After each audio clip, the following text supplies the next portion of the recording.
Registration chapter start किया था. Now we are moving towards the procedure for registration. Last lecture में registration कैसे होता है, क्या होता है, वो तो देखा था. ठीक है, कि कब आपको रजिस्टर करना पड़ता है, वो सारी चीजें. Now we are moving towards the next part, that is procedure for registration. This part is deal by section 25 read with rule number 8, 9 and 10. मैंने आपको लास्ट लेक्चर में वेबसाइट बताई थी जीएसटी की. जीएसटी की वेबसाइट पे हम जाते हैं और नॉर्मल डिटेल्स हम लोग भरते हैं, फिर वो ओटीपी वगैरह भेजते हैं. तो वो जो लास्ट लेक्चर तक का जो पार्ट था वो पार्ट ए है, और वो डिटेल्स भरने के बाद जो स्टार्ट होता है वो पार्ट बी है. ओके, और ये जीएसटी रजिस्ट्रेशन के लिए जो फॉर्म हम लोग फिल करते हैं वो फॉर्म का नंबर है जीएसटी फॉर्म REG01. तो अगर कोई पूछता है ना कि जीएसटी का रजिस्ट्रेशन का फॉर्म क्या है, तो उसका फॉर्म है फॉर्म जीएसटी REG01. आपको दो फॉर्म इंपॉर्टेंटली याद रखने के, और वो दो फॉर्म है, एक है जीएसटी REG01 और एक है जीएसटी REG06. ये दो फॉर्म याद रखने के. ये 1 जो है ये रजिस्ट्रेशन का फॉर्म है, और ये 06 जो है ये रजिस्ट्रेशन का सर्टिफिकेट है.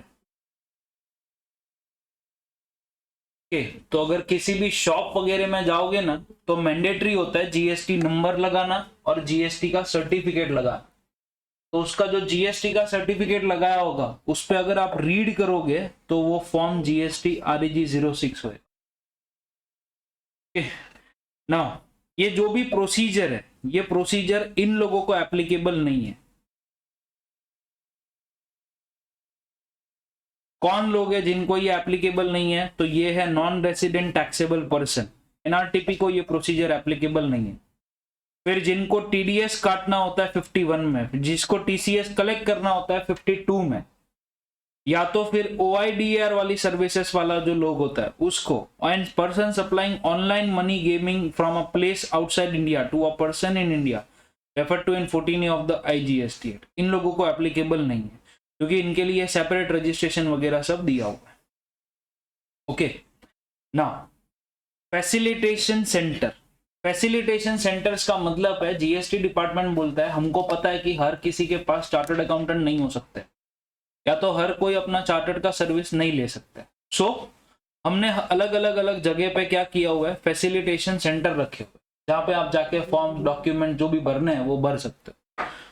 In order to cater the needs of taxpayer who are not IT saving, facilitation centers have been established which help the taxpayers in submitting the application for registration, amending the registration certificate, submitting application for cancellation of registration, revocation of cancellation, digitalization of the uploading the form and documents. अभी application for registration by a special economic zone, second proviso to section 25(1). पहले तो special economic zone क्या होता है, तो ये एक zone ऐसा होता है जो बनाया जाता है सिर्फ और सिर्फ किस पर्पस के लिए, एक्सपोर्ट पर्पस के लिए. ठीक है, अभी इसको हमेशा हम लोग इंडिया के बाहर ही गिनते हैं. ये हमेशा क्या गिना जाता है, आउटसाइड इंडिया ही किया जाता है. मतलब it is not considered as a part of India. तो अगर मेरे मान लो इधर मुंबई में हूं मैं,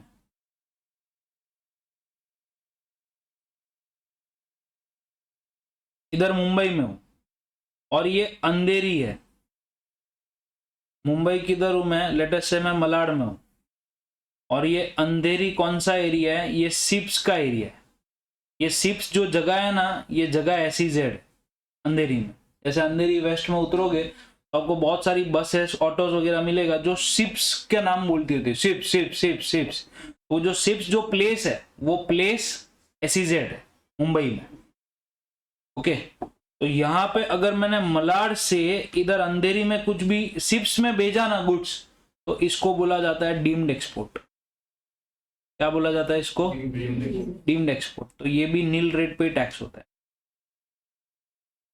ओके, तो SEZ is outside India, covered as outside India. SEZ is a geographically bound zone where the economic laws relating to export and imports are more liberal as compared to the other parts of the country. SEZ is considered to be a place outside India for all the tax purposes. Okay. Now, a person having unit in SEZ and SEZ developer will have to make a separate application.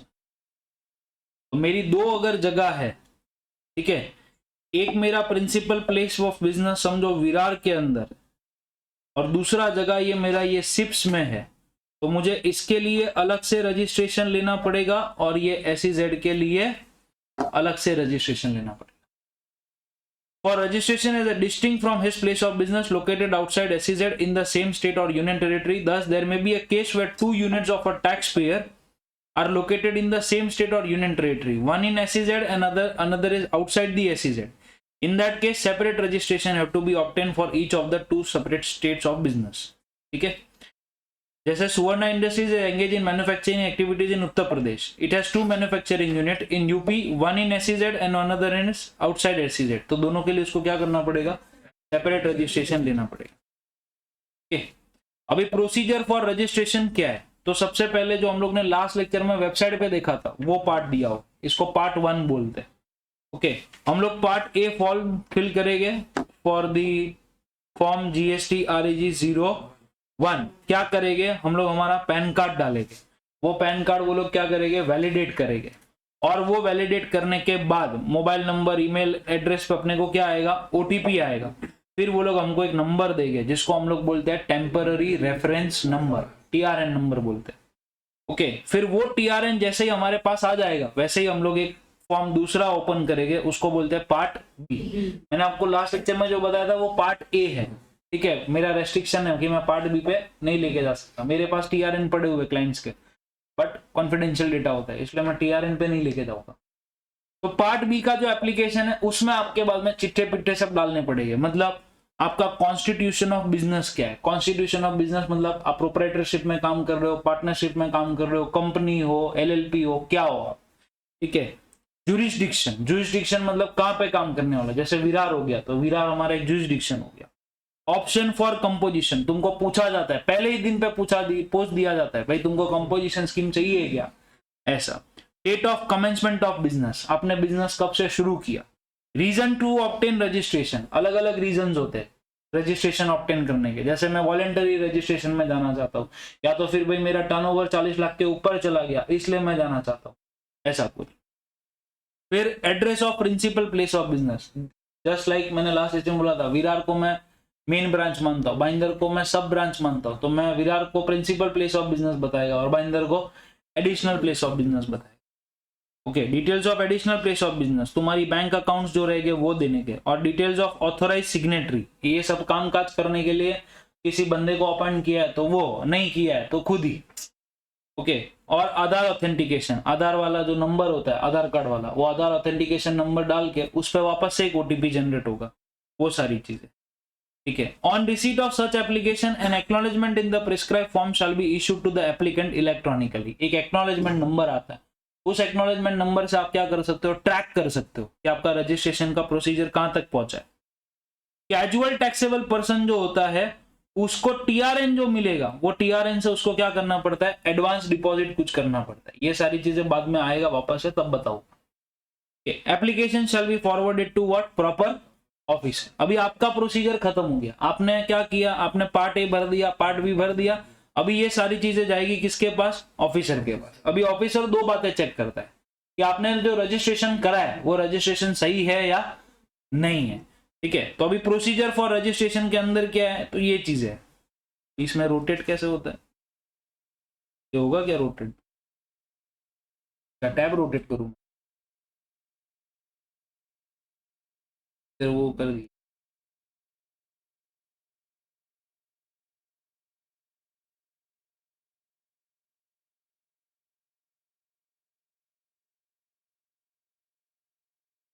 ठीक है, छोड़ो, जान कर देता ऐसे.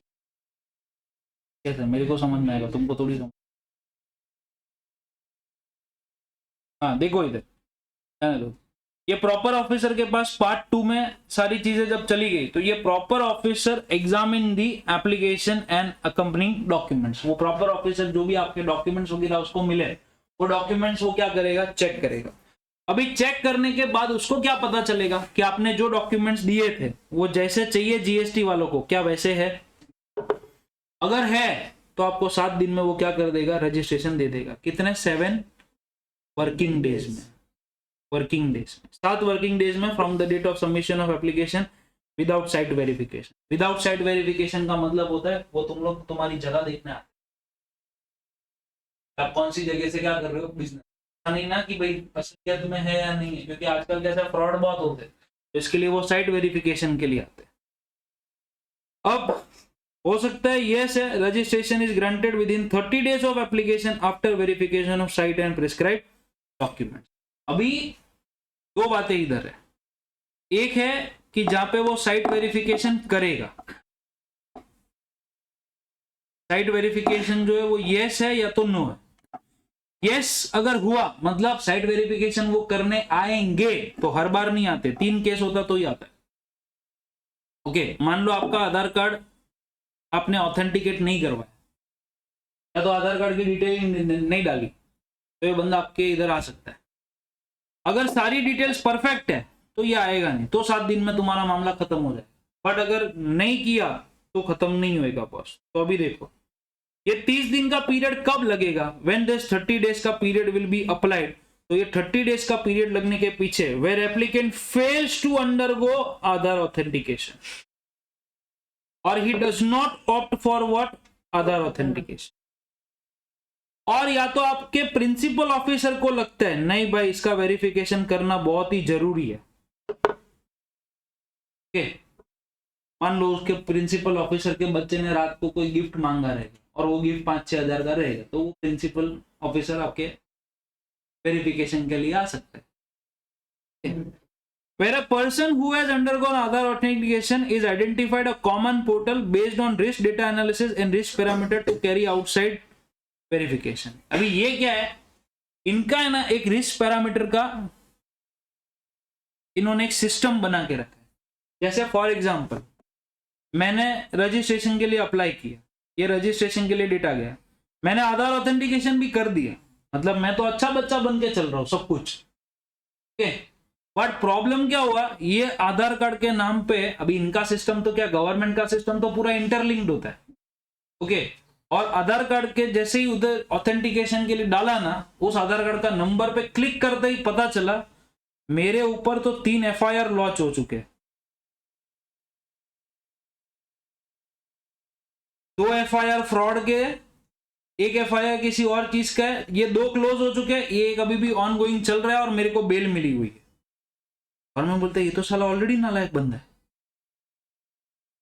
जिनके ऊपर ये 3-3 FIR चल रहे हैं, अगर ये बंदे को हमने रजिस्ट्रेशन दे दिया तो पता चला हम इसके ऊपर भी FIR लॉन्च करेंगे, मतलब ऑलरेडी ये फ्रॉड वाला केस है। तो इसको हम रजिस्ट्रेशन ऐसे नहीं दे सकते, देखने जाना पड़ेगा बॉस ये सब परफेक्ट है या, तो वो रिस्क डेटाबेस वो अपने को पता नहीं चलता, वो लोग ही के हिसाब से साइट वेरिफिकेशन के लिए आते हैं। वो साइट वेरिफिकेशन के लिए आता है तो बोलता नहीं है हम ये 3 कारण की वजह से आए, वो चुपचाप आके बोलेगा साइट वेरिफिकेशन करने का, पूरी खत्म। नेक्स्ट, अभी ये तो वो बातें हो गई कि जहां पे आपका सारा अच्छा है, हो सकता है कुछ बुरा भी हो, मतलब हो सकता है कि आपने जो डॉक्यूमेंट्स दिए वो डॉक्यूमेंट्स ही वेरीफाई नहीं हो पाए, ठीक है। तो उस केस में प्रॉपर ऑफिसर क्या करेगा, proper officer issue the notice thereby seeking clarification information documents from the applicant electronically. अभी ये मैं आपको एक प्रैक्टिकल केस बता रहा हूं, इसमें कैसा होता है, जैसे फॉर एग्जांपल ये मेरे को पूछते हैं भाई तेरा प्रिंसिपल प्लेस ऑफ बिजनेस क्या है,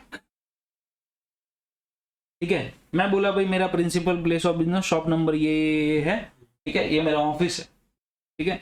इसने पूछा तो इस ऑफिस के लिए आप अपना इलेक्ट्रिसिटी बिल सबमिट करो, तो मैंने इलेक्ट्रिसिटी बिल सबमिट किया है। अभी प्रॉब्लम क्या है, मेरे पैन कार्ड में ऐसा नाम लिखा है,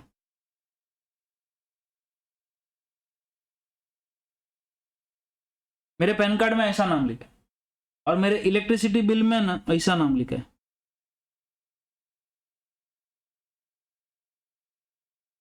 तो ये लोग इस पे भी इशू बनाते हैं। तुम्हारा इलेक्ट्रिसिटी बिल और तुम्हारा पैन कार्ड का नाम मैच नहीं हो, हम तुमको रजिस्ट्रेशन नहीं दे सकते। तो इसके क्लैरिफिकेशन के लिए भी वो लोग बुलाते हैं, ये क्लैरिफिकेशन। अभी ये क्लैरिफिकेशन अगेन वही सेम बातें हो सकती है, क्या सब कुछ थोड़ा नॉर्मल है तो हम 7 दिन के अंदर क्या करेंगे, एप्लीकेशन सबमिशन डेट में मंत्री को बताएंगे।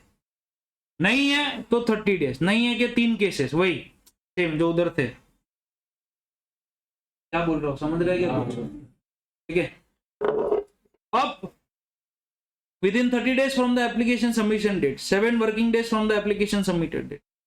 If applicant has furnished the clarification information or documents within 7 working days time from the receipt of notice, अगर yes तो professor is satisfied with it, तो फिर वो 7 वर्किंग डे में क्या कर देगा, आपको रजिस्ट्रेशन दे देगा। नहीं हुआ तो आपका ऑफिसर क्या कर देगा, रिजेक्ट कर देगा। मतलब सिंपल सा प्रोसीजर है। क्या प्रोसीजर है इधर देख लो, पूरा चार्ट देखने की जरूरत नहीं है। एप्लीकेशन किया मैंने, बराबर। ये एप्लीकेशन करने के बाद जाता किसके पास है, प्रॉपर ऑफिसर के। अभी प्रॉपर ऑफिसर जो है वो इसको क्या कर सकता है, एक्सेप्ट भी कर सकता है और इसके ऊपर क्या कर सकता है, कोई इशू रेस भी कर सकता है। ये इशू एक्सेप्ट या रेस करने के लिए इसके पास कितने दिन है, 7 डेज। 7 डेज में ये मेरे को अगर इशू रेस करेगा तो मेरे पास रिप्लाई देने के लिए कितने दिन है, 7 डेज। और मैं रिप्लाई दे दूंगा, उसके बाद प्रॉपर ऑफिसर के पास रजिस्ट्रेशन इशू करने के कितने दिन है, 7 डेज। नहीं समझा, समझ में आया क्या बोला? तो मैंने एप्लीकेशन किया, एप्लीकेशन करने के बाद वो गया किसके पास, प्रॉपर ऑफिसर के पास। प्रॉपर ऑफिसर के पास कितने दिन है, 7 दिन है। 7 दिन में वो मेरे को बोलेगा हाँ तेरा सब कुछ अच्छा है या तो तेरे में गड़बड़। अगर गड़बड़ है तो उसने मेरे को 7 दिन में बोला तो मेरे को रिप्लाई देने के लिए भी कितना दिन देना पड़ेगा, उसको 7 दिन देना पड़ेगा। रिप्लाई 7 दिन में मैं दे दूंगा तो वो मेरे को अभी प्रॉपर ऑफिसर कितने दिन में रजिस्ट्रेशन इश्यू करेगा, पहले 7 दिन, मतलब 7 7 7 टोटल 21 दिन में तुम्हारा मामला खत्म। बट ये जिधर भी 7 दिन लिखा है इस सब जगह पे कितना हो जाएगा, 30 डेज हो जाएगा। अगर आपके 3 केसेस हुए तो।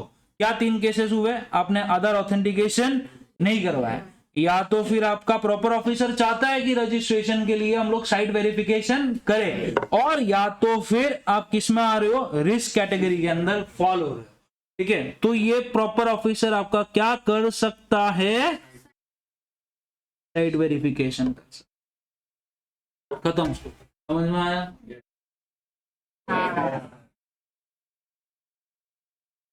देख लो एक बार, डाउट है तो कुछ।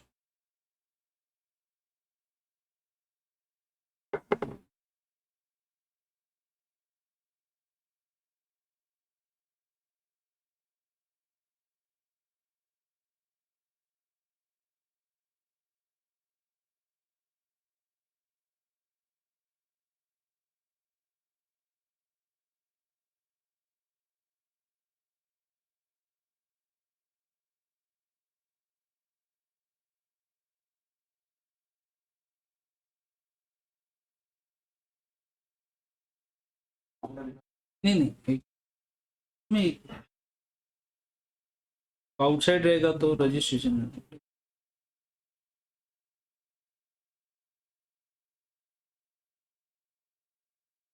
हो गया। अरे समझा? ओके, अभी सुनो, इधर देखो।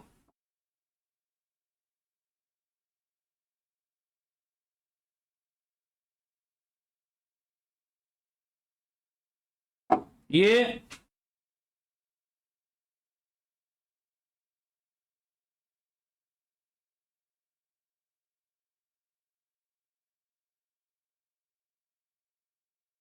प्रॉपर ऑफिसर के पास कितने दिन है एक्सेप्ट या रिजेक्ट करने के लिए, 7 दिन। ठीक है, अभी सुनो, मैंने इसको एप्लीकेशन दे दिया प्रॉपर ऑफिसर को, तो प्रॉपर ऑफिसर के पास 7 वर्किंग डेज है। वो या तो मेरे को बोलेगा एक्सेप्ट कर रहा हूं मैं तेरा रजिस्ट्रेशन, या तो फिर मैं क्या कर रहा हूं, उसमें कुछ इशू निकाल रहा हूं। अभी ये भाई साहब भूल गया 7 दिन में इशू निकालना,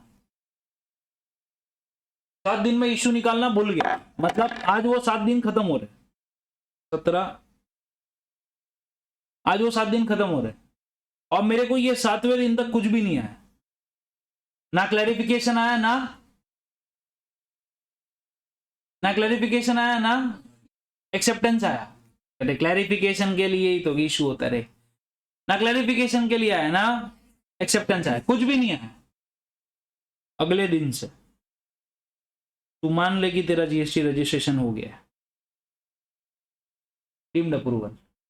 क्यों डीम अप्रूवल? क्योंकि इधर मिस्टेक तेरी नहीं है, इधर मिस्टेक हमारे डिपार्टमेंट से। You are not in fault, my department is in fault. क्यों?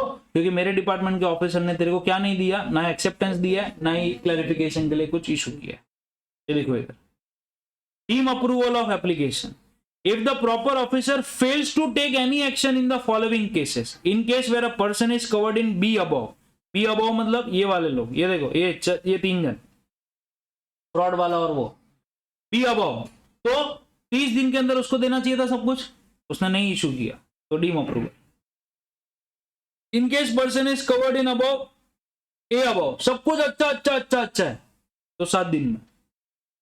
क्लैरिफिकेशन मांगा था, मांगने के बाद भी उसने, सब कुछ करने के बाद भी उसने तुमको रिप्लाई नहीं दिया, तो 7 वर्किंग डेज में तू क्या मान ले कि ये डीम अप्रूवल है। समझा क्या बोला? हाँ ना। To summarise, in case of successful authentication of Aadhaar and no SOCOS notice being issued, registration will be deemed to be approved within how many days? 7 working days.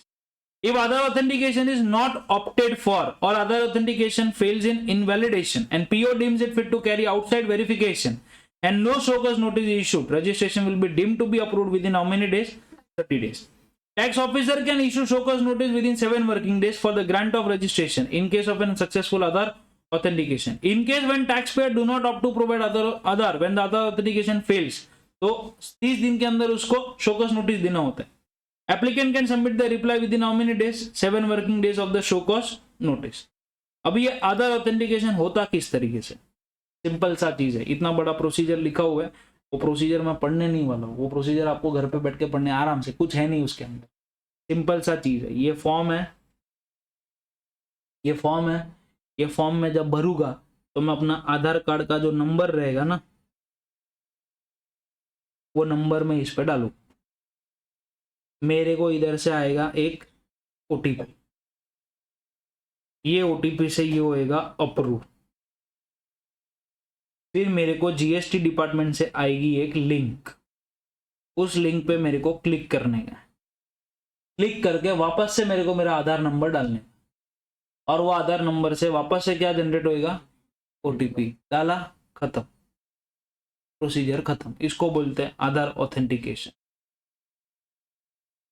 पढ़ ला, एग्जाम में इतना कुछ आने वाला नहीं है, बट लिख के दिया है तो पढ़ना पड़ेगा। कितना पेज है वो देख लो, एक पेज ये है, how Aadhaar authentication is done, ये दूसरा पेज है, हाँ ये तीसरा पेज है, ये चौथा पेज है, ये 5वां पेज है, ये 6th पेज है, 7, 8, 9, 10,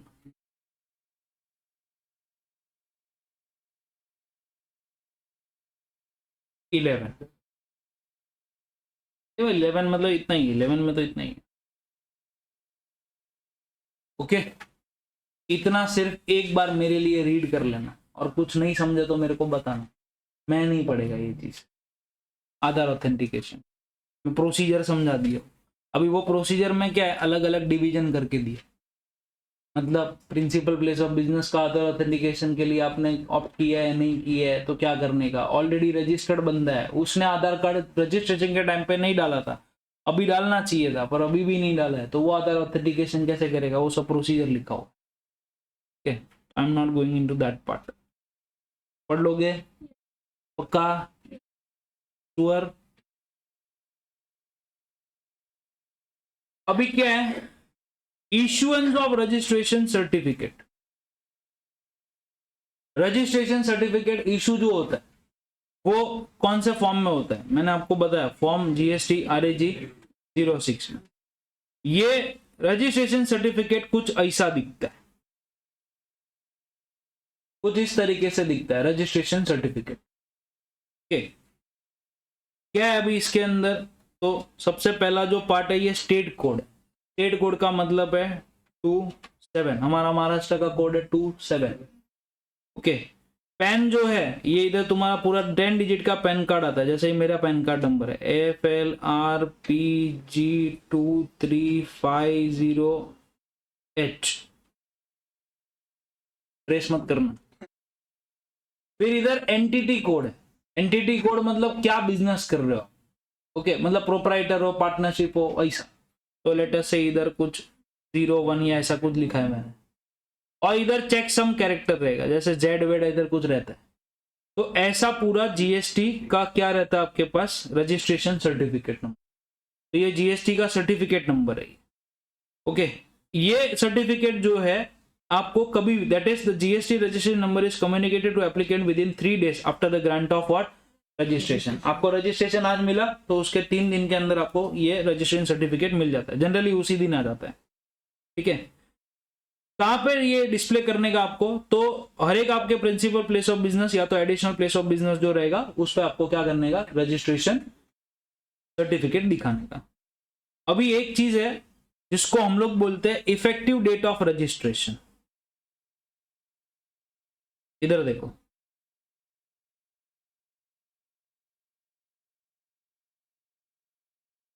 effective date of registration. Effective date of registration के लिए यह चेक करना होता है कि आपने अप्लाई कौन से दिन पे किया है। जैसे for example number 1, person liable for registration. अभी पर्सन लायबल कब होता है, जब उसका 40 लाख के ऊपर टर्नओवर गया, या तो 20 लाख के ऊपर गया, या तो 10 लाख के ऊपर गया, या तो फिर उसने क्या किया होगा, इंटरस्टेट सप्लाई किया होगा, ऐसे सब लोग ना।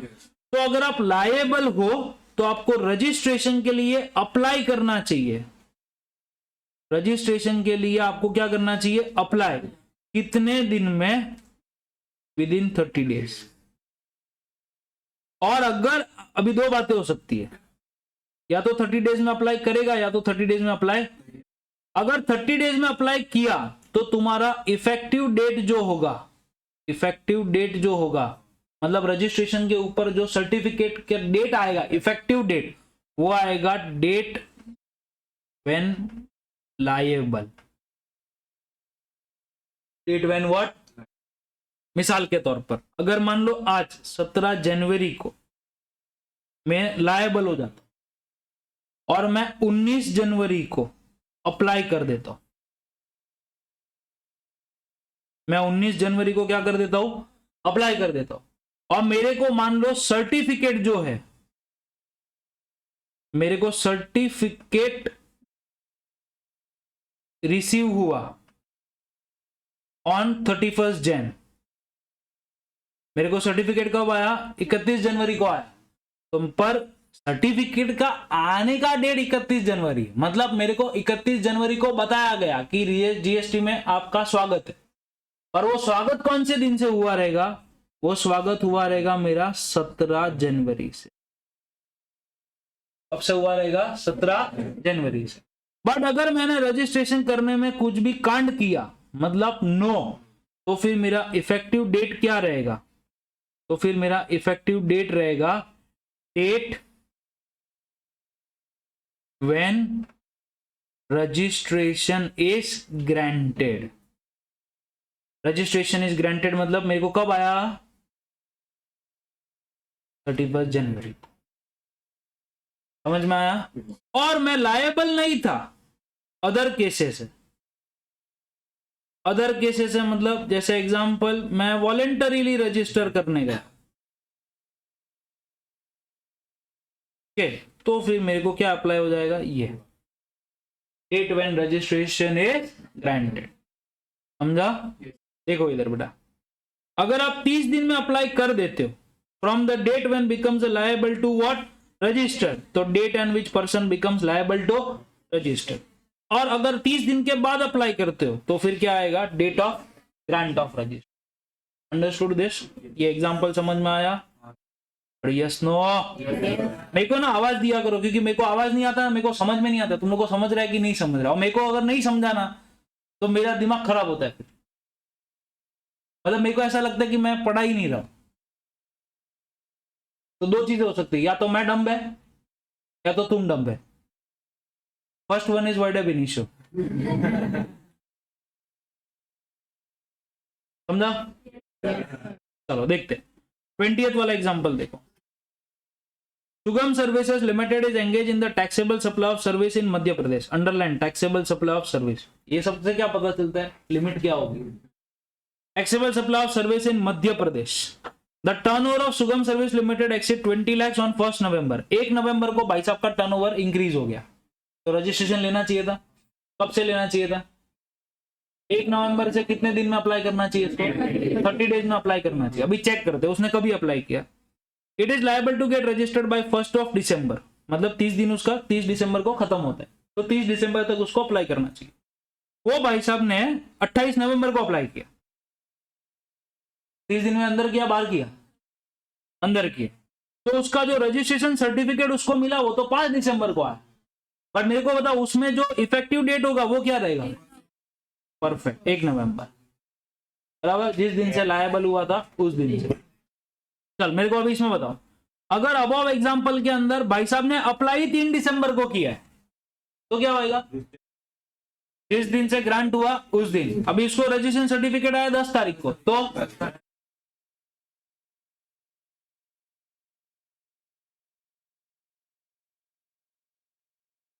समझा? आगे चलो इसमें बताओ मेरे को।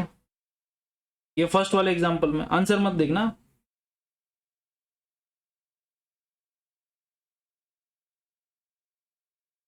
ये सब अंडरलाइन करने का। देखो ऐसा क्वेश्चन एग्जाम में आता है तो अंडरलाइन किसको करने का? मुंबई को अंडरलाइन करना है, क्योंकि इससे पता चलता है वो कौन से स्टेट में है। ओके, फिर उसके टर्नओवर को अंडरलाइन करने का।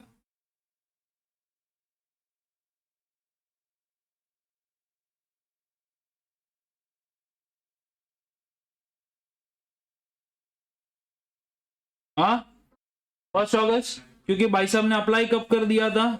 20 अगस्त को अप्लाई कर दिया था और 25 अगस्त को आ गया। तो अभी अपने को 25 अगस्त मेन इंपॉर्टेंट डेट नहीं है। मेन इंपॉर्टेंट डेट क्या है कि उसने अप्लाई कब किया। तो अप्लाई के लिए चेक करने का, क्या 30 दिन में अप्लाई किया? हाँ 30 दिन में अप्लाई किया है। 30 दिन में अप्लाई किया है तो date when he is liable. ठीक है, चल सेकंड वाला देख। इंटरनेट की सर्विस दे रहा है बंदा, वो भी पुणे में दे रहा है। हाँ 5 नवंबर, कैसा चेक करते हैं। 25 सितंबर को ये भाई साहब का टर्नओवर एक्सीड हो गया, पर अप्लाई कब किया? 27 अक्टूबर। ये तो 30 दिन के बाद हुआ, तो 30 दिन के बाद हुआ तो रजिस्ट्रेशन किया उस दिन, तो ये कभी रजिस्टर हुआ? 5 नवंबर, तो 5 November will be considered as a date. Are we clear? समझा? ओके चल अभी क्या है? Special provision for grant of registration in case of a non resident taxable person और कैजुअल टैक्सेबल पर्सन। अभी पहले इधर देखो, ये बहुत सारे चैप्टर में ये चीजें आई थी, बट हमने उस टाइम पे तभी वो चीज डिस्कस नहीं करी थी। अभी मैं वो चीज डिस्कस करने जा रहा हूं, सुनना ध्यान से बेटा। पहले मैं डिस्कस कर रहा हूं इसके बारे में, कैजुअल टैक्सेबल पर्सन के बारे में, फिर मैं डिस्कस करूंगा नॉन रेसिडेंट टैक्सेबल पर्सन के बारे में। ओके, अभी मैं किधर हूं? मैं इधर हूं मुंबई में। मैंने अपना जीएसटी का रजिस्ट्रेशन लेके रखा है। ओके, अभी गोवा में, अभी मेरा क्या बिजनेस है पहले वो देख लो। मेरा साड़ी का बिजनेस है।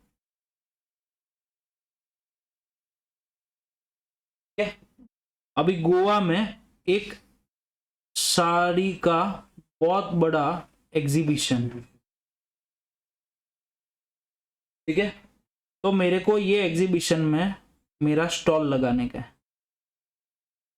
बट मैं ऑलरेडी जीएसटी में कौन हूं? रजिस्टर्ड। अब स्टॉल लगाने के लिए मैं मुंबई से उधर जाऊंगा और जो माल बेचूंगा वो माल किधर बिकेगा? गोवा में बिकेगा कि ऐसा बोलूंगा ऑर्डर प्लेस करो उधर से आएगा? नहीं, गोवा में ही बिकेगा, क्योंकि साड़ी जैसा चीज है ना भाई, तो गोवा में बिकेगा वो चीज। अभी क्या गोवा में मैं रजिस्टर्ड हूं? बोलो ना, तो रजिस्टर्ड नहीं हूं, पर गोवा में कुछ दिन के लिए एग्जीबिशन है, तो मेरे को उधर जाके धंधा करने का है, तो मेरे को रजिस्ट्रेशन चाहिए, आया ना? हाँ, तो अगर मेरे को रजिस्ट्रेशन रिक्वायर्ड है, if for attending this exhibition registration is required for few days, then we may apply for registration and this person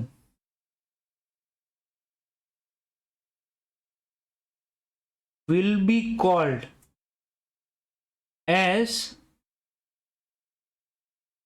casual taxable person. Okay, अभी इधर देखो, इसको अप्लाई कितने दिन में करने का? Apply in how many days to Goa?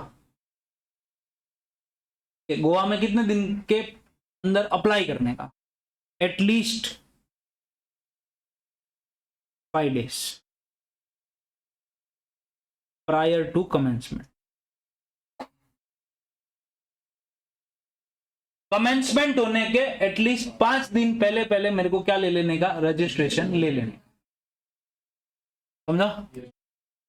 अगर मैंने रजिस्ट्रेशन ले लिया, रजिस्ट्रेशन इज ग्रांटेड। पूरा एग्जांपल समझ लेना कि ये एक ही एग्जांपल है, जिस एग्जांपल के बेस पे एनआरटीपी भी आएगा। कौन एनआरटीपी? कौन? हाँ, अगर आपको रजिस्ट्रेशन मिला तो ये रजिस्ट्रेशन की वैलिडिटी कितनी रहेगी? इसकी वैलिडिटी रहेगी 90 दिन की, 90 डेज और time prescribed whichever is earlier। अब मैं बोलता हूं भाई मेरा काम तो सर 15 दिन का ही एग्जीबिशन है, तो वो 90 दिन का रजिस्ट्रेशन नहीं देगा मेरे को। कितने दिन का देगा? 15 दिन का ही रजिस्ट्रेशन देगा। समझ में आया? अभी मान लो तुमको पता चला गोवा में ये जो रजिस्ट्रेशन था ये तो नॉर्थ गोवा में था, ऐसा और एक एग्जीबिशन गोवा में होने वाला है जो साउथ में होने वाला है। अब गोवा स्टेट तो एक ही है ना, तो रजिस्ट्रेशन तो एक ही रहेगा, बट तुम्हारा टाइम खत्म हो गया उधर, 90 दिन एक्सपायर होने वाला है, तो तुम क्या कर सकते हो? एक्सटेंडेड वैलिडिटी ले सकते हो। क्या ले सकते हो? बट ये एक्सटेंडेड वैलिडिटी तुमको मिलेगी नॉट मोर देन 90 डेज। मतलब मैक्सिमम कितना दिन तक तुम धंधा कर सकते हो बाहर के स्टेट में? 180 डेज। कितने दिन तक? 180 डेज तक। 90 दिन अभी के, और अगर एक्स्ट्रा चाहिए रहेंगे तो और 90 दिन हम तुमको दे सकते हैं। नहीं समझ? बराबर। 5 दिन पहले हमको बता दे, हम तेरे को रजिस्ट्रेशन सर्टिफिकेट दे देंगे। कितने दिन के लिए देंगे? 90 दिन के लिए देंगे। पर वो 90 दिन के पहले अगर तेरा एक्सपायर होने वाला है तो भी चलेगा, मतलब टाइम प्रिस्क्राइब और 90 दिन which ever is what earlier. और तेरे को लगता है नहीं नहीं नहीं और ज्यादा टाइम चाहिए रहेगा, हाँ ठीक है तो टाइम ले ले, और मगर हम तेरे को उससे ज्यादा टाइम नहीं देंगे। किससे ज्यादा टाइम नहीं देंगे? 90 दिन से ज्यादा टाइम नहीं देंगे। बट इसके अंदर एक सबसे प्राइम इंपॉर्टेंट कंडीशन, वो प्राइम इंपॉर्टेंट कंडीशन क्या है? वो है casual taxable person has to deposit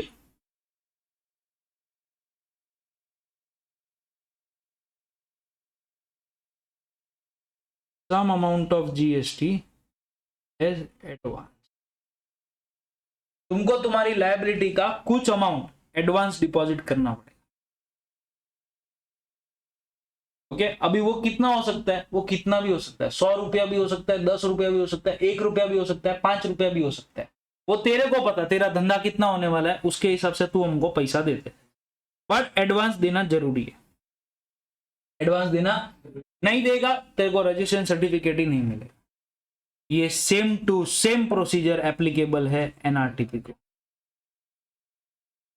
non resident taxable person. ये कौन होता है? Who is non resident taxable person? ये यूएसए है, ओके ये हमारा इंडिया है, यूएसए से कोई बंदा इधर आ रहा है, ये देखो पहुंच रहा है, इंडिया आया और इधर इसको इंडिया में बिजनेस करने का है, बट ये बिजनेस जो है फॉर सम पीरियड है, कुछ ही टाइम के लिए। तो ये जो पर्सन आ रहा है, इस पर्सन को हम लोग बोलते हैं नॉन रेसिडेंट टैक्सेबल पर्सन। इसके लिए भी सेम प्रोसीजर है। शुरू करने के 5 दिन पहले हमको बताओ, हम तुमको 90 दिन का टाइम देंगे, और ज्यादा टाइम चाहिए तो और 90 दिन का।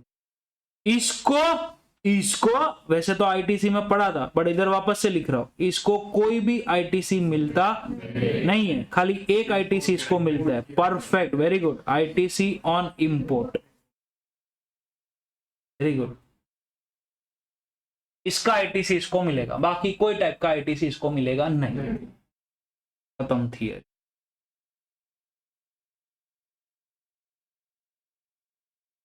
सब करवा दिया मैंने, सब करवा दिया मैंने, सब करवा दिया। नहीं समझ में आता है, नहीं विश्वास होता है, देख लो एक बार।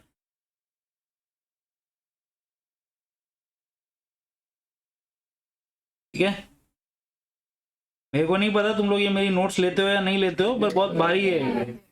नहीं ले रहे हो तो जाने दो, कोई फर्क नहीं पड़ता है, क्योंकि मैं तो पास हो गया ना। अपने पास तो डिग्री एक नहीं 2-3 है, अपने को टेंशन नहीं है, तुम लोग को लेने का डिग्री। समझ में आया? ठीक है, तो देखो एक बार नोट्स में से, क्या मॉड्यूल में से भी दिखा देता हूँ, या वरना आधे लोग को कुछ छोड़ दिया रहेगा, पता नहीं क्या है। क्योंकि स्टूडेंट है ना, स्टूडेंट का नेचर ऐसा होता है, student never get satisfied. You give 100% 200%। मैं कितना भी अच्छा पढ़ा लूं, बट जब तक तुमको तुम्हारे बाजू में बैठा हुआ बंदा नहीं समझाएगा ना, तब तक तुमको समझ में नहीं।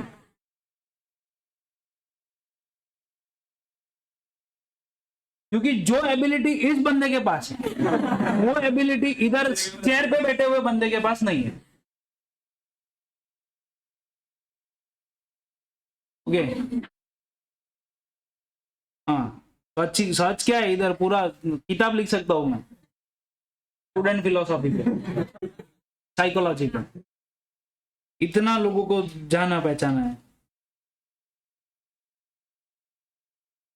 क्योंकि मेरा इधर मोमेंट, इधर मेरा एक्सप्लेनेशन, मतलब तुम लोग को इतना नहीं समझ में आएगा, पर मेरे को इधर बैठे बैठे समझ में आता, क्या मेरी नजर तो हर जगह घूमती है। तो इधर मेरा एक्सप्लेनेशन खत्म होता है और अंदर के डाउट उभर के बाहर आते हैं। तो अभी डाउट पूछे किसको, इस बंदे तक रीच आउट करने में थोड़ा डिफिकल्ट होता है, पूछूंगा कहीं डाटा तो कुछ बोला तो, इसे तो सीधा इमीडिएट नेक्स्ट पर्सन।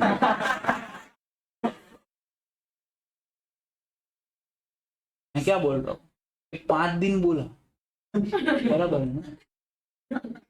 वो बाद में रजिस्ट्रेशन सेकेंड वेरिफिकेशन होता है, रजिस्ट्रेशन तो 90 दिन के लिए मिलेगा ना, पर मैंने 90 दिन से कम के लिए किया तो भी चलेगा ना? हाँ चलेगा, और ज्यादा चाहिए रहेगा तो 90 दिन ना, ऐसा ही बोला ना सर? हाँ ऐसा ही। उधर उस बंदे ने बोला हाँ ऐसा ही बोला, खत्म स्टोरी, चले तेरी जरूरत ही नहीं, कोई फर्क नहीं पड़ता। मेरा दोस्त है मेरे पास, वो मेरे को सीए इंटर करवा देगा। देखो इधर casual taxable person, there may be a case where a person has a registered business in some state. देखो मेरा स्टार्टिंग ही बेटा उधर से हुआ था, कि मैं मुंबई में रजिस्टर्ड था। अनरजिस्टर्ड हो तो आप सीआरटीपी बन ही नहीं सकते, रजिस्ट्रेशन चाहिए। There may be a cases where the registered person in some state in India but wants to effect the supply from some other state in which he does not have any fixed place of business. Such person needs to register in the state from where he seeks a supply as a casual taxable person. CGST Act defines a casual taxable person as a person who occasionally undertake, occasionally, बार-बार नहीं होएगा, occasion पे होएगा, occasionally undertake the transaction involving the supply of goods or services or both in course of furtherance of business, whether as a principal agent or in any other capacity in a state or union territory where he has no fixed place of business. Further, he cannot exercise the option to pay tax under what? Composition levy. आप composition levy में नहीं जा सकते। Okay, जैसे उसने ये example दिया कि भैया ये बंदा जो है वो राजस्थान में है मगर उसका कोई 5 दिन का उधर बिजनेस एग्जीबिशन है दिल्ली के अंदर, तो इसको दिल्ली में क्या करना पड़ेगा? रजिस्टर लेना पड़ेगा। नॉन रेसिडेंट टैक्सेबल पर्सन कौन है? तो कोई धोड़िया इधर इंडिया के अंदर आता है तो उसको हम लोग नॉन रेसिडेंट टैक्सेबल पर्सन बोलते हैं। क्या होता है? A person who is a धोड़िया, okay, foreigner, occasionally wants to effect the taxable supply from any state in India, needs a GST registration for the same. Such person needs to register in the state from where he seeks to supply as a non-resident taxable person. CGST Act defines the non-resident taxable person as any person who occasionally undertakes the transaction involving supply of both the services where the principal agent no fixed place of business or residence in India. He cannot exercise the option to pay tax under what? Composition levy. तो CPP के पास भी कोई fix place of business नहीं रहेगा। ठीक है। Special registration provision for the casual taxable person, उसको इधर देखो सब बताए, एटलीस्ट 5 दिन पहले तुमको मेरे को बताने का। ठीक है, तेरा क्या देने का? पैन कार्ड देने का। एनआरटीपी के पास तो पैन कार्ड होगा नहीं, तो जो दूसरे डॉक्यूमेंट्स होते हैं जैसे पासपोर्ट वगैरह रहेगा तो वो चीज देने की। ठीक है। Self attested copy of valid passport along with the application duly sign. ठीक है। Business entity incorporated establish outside India, the application for registration shall be submitted along with the tax identification number or unique number on the basis of which entity is identified government of the India and available. सामने अरे वो उधर से आएगा तो उसके क्या documents है पता तो चलना चाहिए ना, कौन सा बंदा है क्या है। ठीक है। कोई इधर पाकिस्तानी आके इधर बिजनेस करने लगा, कोई बॉम्ब बना के गया तो लफड़ा हो जाएगा इसके लिए। Next, application will be submitted by NRTP in a different prescribed form, whereas the CTP will submit the application for registration in the normal form. CTP वाले को नॉर्मल फॉर्म जो अपना है उसमें ही जाएगा, NRTP वाले के लिए दूसरा एक फॉर्म है। इसकी वैलिडिटी कितनी रहेगी? तो period specified in the registration और 90 दिन from the effective date of registration which ever is what earlier. ये देखो 90 दिन और time prescribe which ever is earlier. Okay. Providing relating to verification of application and grant of registration, जो भी है वो एज इट इज इसको भी क्या हो जाएगा? अप्लाई हो जाएगा। तुमको क्या करना पड़ेगा? इधर आने के पहले हमको लालच देनी पड़ेगी, मतलब एडवांस डिपॉजिट ऑफ टैक्स करना पड़ेगा। ठीक है, समझा? और अगर ज्यादा एक्सटेंशन चाहिए तो फिर उसको एडिशनल एडवांस टैक्स भी भरना पड़ सकता है। ठीक है, समझ में आया? अरे यस और नो? ठीक है। अभी देखो इधर क्या लिखा है? ओ बच्चों, this can be extended further by a period कितना? Not exceeding 90 days. 90 दिन से ज्यादा और नहीं मिलेगा। ये देखो एक्सटेंडेड वैलिडिटी कितना रहेगा? Not more than 90 days. आता है ना मेरे को पढ़ाना है? समझा? ठीक है, चल बेटा अभी इधर देखो, अभी एक कंसेप्ट आ रहा है सेक्शन नंबर 26 एजून पंचायत है। इधर देख, इसका नाम है डीम रजिस्ट्रेशन। वो पहले भी आया था डीम रजिस्ट्रेशन। ये नहीं, ये डीम रजिस्ट्रेशन जो था वो क्या था? वो 7 दिन में जवाब नहीं दिया तो वो मैंने डीम रजिस्ट्रेशन नहीं बोला था, मैंने क्या बोला था? Deem approval. दोनों को मिक्स मत कर दे। ये डीम रजिस्ट्रेशन क्या होता है बेटा? सुनो, तुम लोग जो अप्लाई कर रहे हो ना, वो अप्लाई कौन से एक्ट में कर रहे हो? CGST। पर अपने पास तो स्टेट भी है ना, तो मतलब क्या मैं सेंट्रल गवर्नमेंट को भी बताऊं और स्टेट गवर्नमेंट को भी बताऊं? ऐसा गवर्नमेंट बोलती है नहीं रे राजा, हमको बताया मतलब स्टेट को बताया, पप्पा को बता दिया फिर बेटे को बताने क्या जरूरत है? चल, इसको बोलते हैं डीम रजिस्ट्रेशन। ठीक है, तो इधर क्या लिखा है? GST is not a tax specific which means that there is a single registration for the all taxes, CGST, SGST, UTGST, cess, जो भी है वो। ठीक है, समझा? नेक्स्ट, उधर याद है वो ऊपर जब प्रोसीजर पढ़ रहे थे रजिस्ट्रेशन का, तो ऊपर लिखा था this procedure is not applicable to casual taxable person, sorry non resident taxable person, person who is required to deduct TDS, person who is required to collect TCS. इधर देखो, ये special provision for grant of registration in case of person required to deduct the tax at source under 51 or collect the tax at source under section 52. इनको क्या बोला है? इनको simple सा बोला है, तुम लोग को चुपचाप जाके अप्लाई करने का, वो अप्लाई करने के बाद हम 3 दिन में आपको जवाब दे देंगे। कितने दिन में जवाब दे देंगे? क्योंकि याद करो इसमें कौन बंदे थे? वही सेंट्रल गवर्नमेंट स्टेट गवर्नमेंट वाले बंदे। अभी तू हमको ही रिजेक्ट करेगा रे, डिपार्टमेंट हमारा और हमको ही रिजेक्ट करेगा, तेरी इतनी हिम्मत, इतनी जुर्रत। ओके, तो इसलिए वो लोग को 3 दिन में कितना क्या मिल जाएगा? एप्लीकेशन उसका एक्सेप्ट हो जाएगा। समझा? अभी humans are prone to what? Errors, है ना? ठीक है, हो सकता है तुमने नाम जो लिखा वो नाम के अंदर तुमने कुछ अलग नाम लिख दिया, ठीक है, या तो फिर हो सकता है तुमको मोबाइल नंबर डालना चाहिए था किसी और का, तुमने डाल दिया अपना। तो उधर क्या दूसरे का मोबाइल नंबर डालेगा? ओके, अपना मोबाइल नंबर डालना चाहिए था, किसी और का डाल दिया। ईमेल आईडी अपना डालना चाहिए था, किसी और का डाल दिया। ठीक है, या तो मान लो हमने एक जगह ली थी भाड़े पे, ठीक है, वो भाड़े की जगह अभी ये 3 महीना हुआ हमको इधर रह के, ठीक है, बाढ़ोतरी आया, वो जो अपना लैंडलॉर्ड था वो आके बोलते अभी मेरे को ये जगह बेचने का, तो मेरे को 3 महीने में ये जगह क्या करना पड़ा? खाली करना पड़ा। तो जीएसटी में तो ये रजिस्ट्रेशन दिया था, अभी ये वाला देना पड़ेगा, तो इसको मुझे क्या करना पड़ेंगे? चेंज करना पड़ेगा। ये जो चेंज का मेथड है, इस चेंज के मेथड को जीएसटी में इंग्लिश में बोलते हैं अमेंडमेंट ऑफ रजिस्ट्रेशन। क्या बोलते हैं इसको?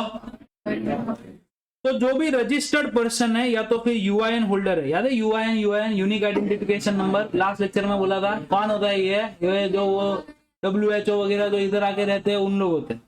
may need to make some changes or amendments in the application. There are 2 categories of detailed registration application. एक होता है core field, एक होता है non core field. core field का मतलब होता है जिसकी वजह से जीएसटी में भूचाल आ सकता है। नॉन कोर फील्ड का मतलब होता है जिसकी वजह से जीएसटी डिपार्टमेंट को कोई फर्क नहीं पड़ेगा। फॉर एग्जांपल, तूने तेरा मोबाइल नंबर चेंज कर दिया, उससे जीएसटी डिपार्टमेंट में भूचाल आ जाएगा। अल्लाह, मोबाइल नंबर चेंज, अभी हम इसको कैसे कांटेक्ट करेंगे? क्या है, मोबाइल नंबर ही तो चेंज किया बे, ईमेल आईडी चेंज हो गया तो प्रॉब्लम हो सकती है। रजिस्ट्रेशन का एड्रेस ही चेंज कर दिया तो हो सकता है प्रॉब्लम। जो धंधा कर रहा था, scope of business he change कर दिया। अरे नहीं क्या, पहले मैं नॉर्मल बॉटल बेचता था, अभी मैं दारू की बॉटल बेचता हूं, चेंज हो गया ना भाई। ऐसा सब कुछ, तो उसकी वजह से क्या हो सकता है? वो उस पर इंपैक्ट आएगा कि नहीं आएगा? आएगा। मैंने अपने धंधे का नाम पहले रखा था एबीसी ट्रेडिंग एंड कंपनी, अभी मैंने रखा है PQRN ट्रेडिंग एंड कंपनी, धंधे का नाम ही चेंज कर दिया मैंने। तो कोर कि नॉन कोर हो गया? कोर हो गया। ठीक है, core fields are the name of business if there is no change in PAN, addition deletion of the stakeholders, principal place of business other than change in state और additional place of business other than change in. अगर ऐसा कुछ है बेटा तो फिर इसको हम लोग बोलते हैं कोर। दूसरा क्या है? Non core field, like what? Name of a day to day functions, like email, mobile number, ऐसा सब कुछ चेंज किया। अगर कोर इंफॉर्मेशन में कोई बदलाव है, ठीक है, तो आपको क्या करना है? 15 दिन के अंदर अंदर अप्लाई करने का। 15 दिन में तुमको कोर फील्ड में क्या करने का? अप्लाई करने का। मतलब समझो बेटा, आज मैंने मेरा रजिस्ट्रेशन के लिए हमने ये जगह शिफ्ट करके वो पदमा हाउस ये सामने वाला बिल्डिंग में शिफ्ट कर दिया। ओके, अब जैसे इधर से उधर शिफ्ट हो गया, इधर देखना थोपड़ा, इधर देखो, उसको क्या देख रहे? देखा नहीं है उसको? बाजू में बेटा उसको देखते रहना।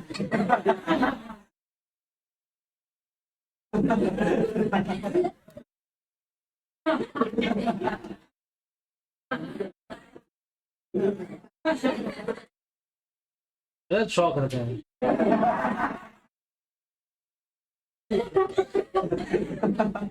देखो ये ध्यान मेरी तरफ दे, अभी मैं काम में आऊंगा। कोर इंफॉर्मेशन आपने चेंज कर दिया बेटा, ये जगह से उस जगह पे आप शिफ्ट हो गए, तो आपने रजिस्टर्ड एग्रीमेंट या वगैरह बनाया होगा, तो उस जगह को जैसे ही चेंज किया आपने, उस चेंज होते ही 15 दिन के अंदर अंदर आपको बताना है। हमको 15 दिन के अंदर आप बताओगे और हम 15 दिन उसको अप्रूव करने में लेंगे।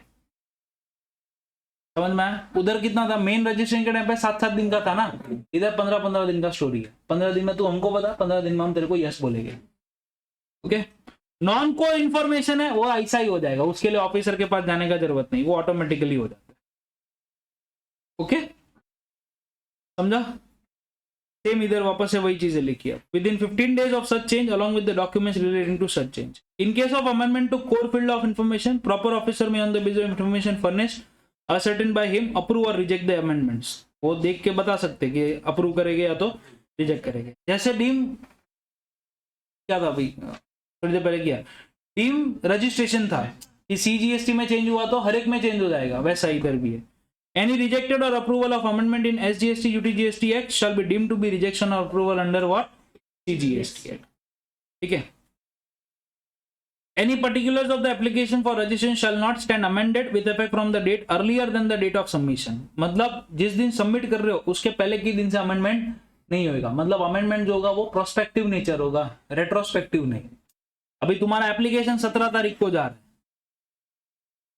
ओके, और 17 तारीख के पहले का तुम बोल रहे हो कि मेरे को है ना इफेक्टिव डेट चाहिए 18 अक्टूबर 2024 का। डिपार्टमेंट बोलेगा 18 अक्टूबर 2024 का अगर इफेक्टिव डेट चाहिए था तो तेरे को 18 अक्टूबर से 15 दिन में अप्लाई करना चाहिए था। तो अभी आके हम लोग को बोल रहा है ये डेट पे हट नहीं मिलेगा। For the amendment on common portal except with the order of commissioner, commissioner का ऑर्डर अगर रहेगा तो कर सकते हैं। Application for amendment of registration can not be filed for the change in what, PAN. क्यों? क्योंकि जीएसटी के अंदर सबसे मेन इंपॉर्टेंट चीज ही क्या है, पैन कार्ड। अभी मैं बोलता हूँ मेरा पैन कार्ड ही चेंज हो गया, ये कैसा चेंज हो गया रे? एक पर्सन को एक ही पैन कार्ड मिलता है। तो तूने क्या किया, जीएस मतलब इनकम टैक्स डिपार्टमेंट को बोला ये पैन नंबर है ना, ये वास्तु के हिसाब से बराबर नहीं है, मेरे को चेंज करके दो। तो वो थोड़ी ना ऐसा चेंज करके देने वाला तुमको, उधर बांटने थोड़ी बैठा पैन कार्ड तुम्हारे चॉइस के हिसाब से। वो थोड़ी बोलते हैं फर्स्ट लेटर तेरे हिसाब से क्या रखो, बोल A to Z में मजा आएगा वैसा रखते हैं। वो तो जो अलॉट होगा वो रखेगा ना वो चीज। One need to make a fresh application for registration. अगर पैन कार्ड में ही चेंज हो गया तो क्या करना पड़ेगा, फ्रेश एप्लीकेशन करना पड़ेगा। Thus, where a change in constitution of any business result in change of PAN of a registered person, the said person shall apply for fresh registration. Okay. Same. इधर नीचे क्या लिखे? Application for amendment of registration form cannot be filed if there is a change in place of business from one state to other, because GST में registration जो होता है वो state wise होता है।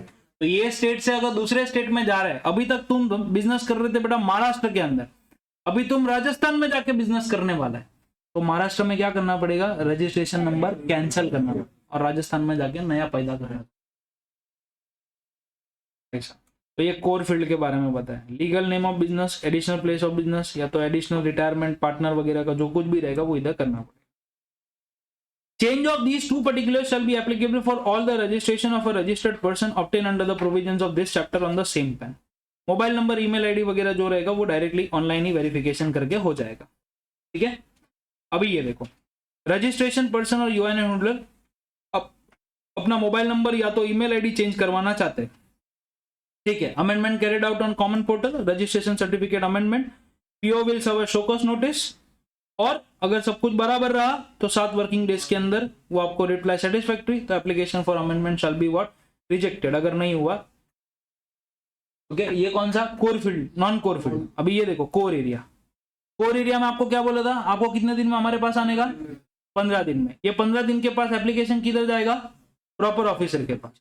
If PO of the opinion that amendment is unwarranted, document furnished are incomplete or incorrect. अभी दो बातें हो सकती है, या तो यस हो सकता है या तो नो हो सकता है। अगर नो है तो permission to be granted within how many days, 15 days, registration certificate आपको मिल जाएगा।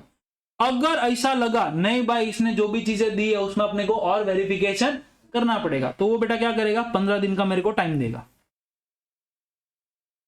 ओके, मतलब 15 दिन में वो 15 दिन में वो मेरे को बताएगा। अभी 15 दिन में बताने के बाद मेरे पास रिप्लाई देने के लिए कितने दिन है, 7 दिन। 7 दिन में मैं रिप्लाई दूंगा तो वो बाद में वापस से 7 दिन लेगा और मेरे को बताएगा कि परफेक्ट है या नहीं है। परफेक्ट है तो स्टोरी खत्म, नहीं है तो एप्लीकेशन क्या हो जाएगा, रिजेक्ट। समझ में आया? इन शॉर्ट इधर देखो रे,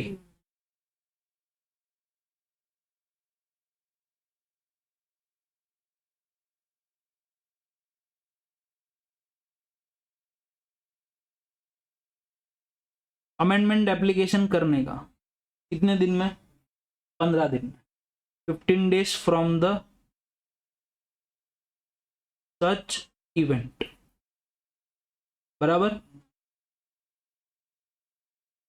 यस नो? यस हुआ तो अमेंडमेंट अप्रूव हो जाएगा, या तो फिर अमेंडमेंट में क्या आएगा? क्लैरिफिकेशन। ये जो भी आएगा वो कितने दिन में आएगा मेरे पास? 15 days। कौन भेजेगा ये मेरे को? Proper office. फिर ये अमेंडमेंट का क्लैरिफिकेशन जो है, इसका मैं रिप्लाई कितने दिन में दूंगा? 7 दिन में। ये रिप्लाई कौन दे रहा है? Registered person. और ये रिप्लाई के बाद एक्सेप्ट या तो रिजेक्ट, ये कितने दिन में होएगा? 7 days। समझ में? 15 दिन में हमको बता, 7 दिन में हम तेरे को बताएंगे, वो स्टोरी है। 15 दिन में एक्सेप्ट किया तो मजे करने के, नहीं किया तो 7 दिन का टाइम पीरियड रहेगा, बाद में 7 दिन में हम तेरे को रिप्लाई देंगे, वापस से बता। क्लियर है? Any doubt? मुड़ दो, एनी डाउट? आगे बढ़ू?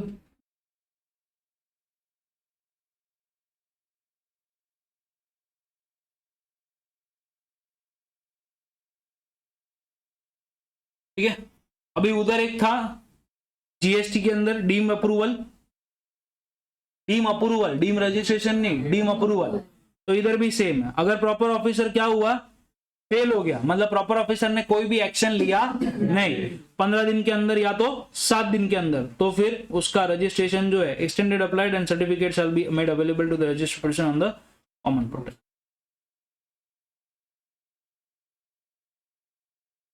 ठीक है, जरा देखो ये क्या लिखा है। Varun Enterprise, a sole proprietorship firm, is engaged in supply of electrical goods in Delhi. The firm is registered under GST. Varun is proprietor of the firm.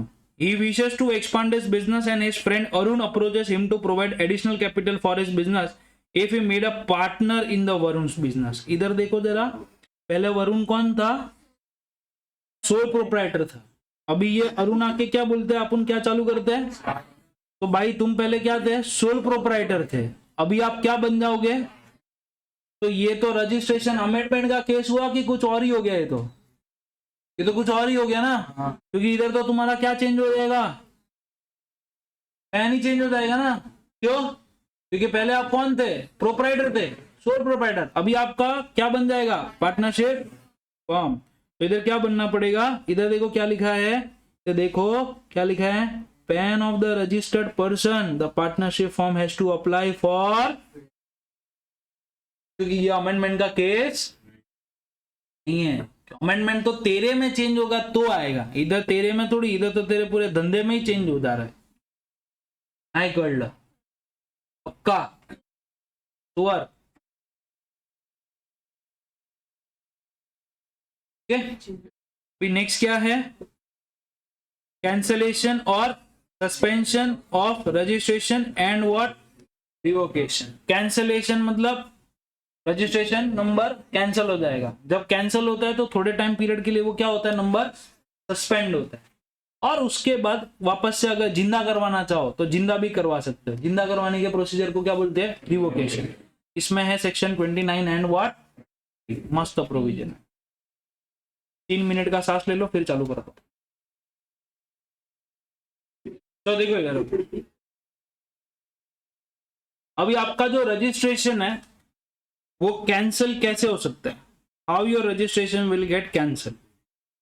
तो कैंसिल होने के 2 तरीके। एक है voluntarily cancellation bye registered person, मतलब आप सामने से जाके डिपार्टमेंट को बोलते हो अभी मेरे को रजिस्ट्रेशन नहीं चाहिए। ठीक है, where the registered person is no more require the registration. For example in the death of registered person the legal heir can apply for what, cancellation. दूसरा है suo motu cancellation by department, ये सबसे ज्यादा important. Suo motu cancellation मतलब कोई fraud वगैरह कुछ किया होगा, या तो डिपार्टमेंट को कुछ पता चला किसी रीजन की वजह से, तो डिपार्टमेंट बोलेगा कि हम आपका रजिस्ट्रेशन क्या कर रहे हैं, कैंसिल कर रहे हैं। Where the proper officer consider the registration of a person liable for cancellation in the view of certain defaults, कुछ डिफॉल्ट किए हो। अभी फॉर एग्जाम्पल डिफॉल्ट क्या किया है, when a registered person is not doing a business from the registered place of business or if he is issued a tax invoice without making the supply of goods or service, मतलब जिस जगह पे आपने business बताया था उस जगह से आप बिजनेस ही नहीं कर रहे, या तो आप गुड्स या सर्विस दे नहीं रहे हो और मगर लोगों को फेक इनवॉइसेस दे रहे हो, तो उस केस के अंदर वो आपका रजिस्ट्रेशन क्या कर सकता है, कैंसिल। अभी circumstances where the registration is liable to be cancelled, मतलब ये रजिस्ट्रेशन वॉलेंटरी नहीं हो रहा है, ये कुछ ऐसे केसेस है जहां पे आपका रजिस्ट्रेशन हम क्या कर देंगे, कैंसिल ही कर देंगे। ठीक है, section 29(1) and 2, circumstances where the registration can be cancelled either suo motu by a proper officer or an application by the registered person. क्या क्या केसेस है, तो ये देखो, cancellation by registered person on its own or by the department. पहला है business discontinue, हमने business ही बंद कर दिया।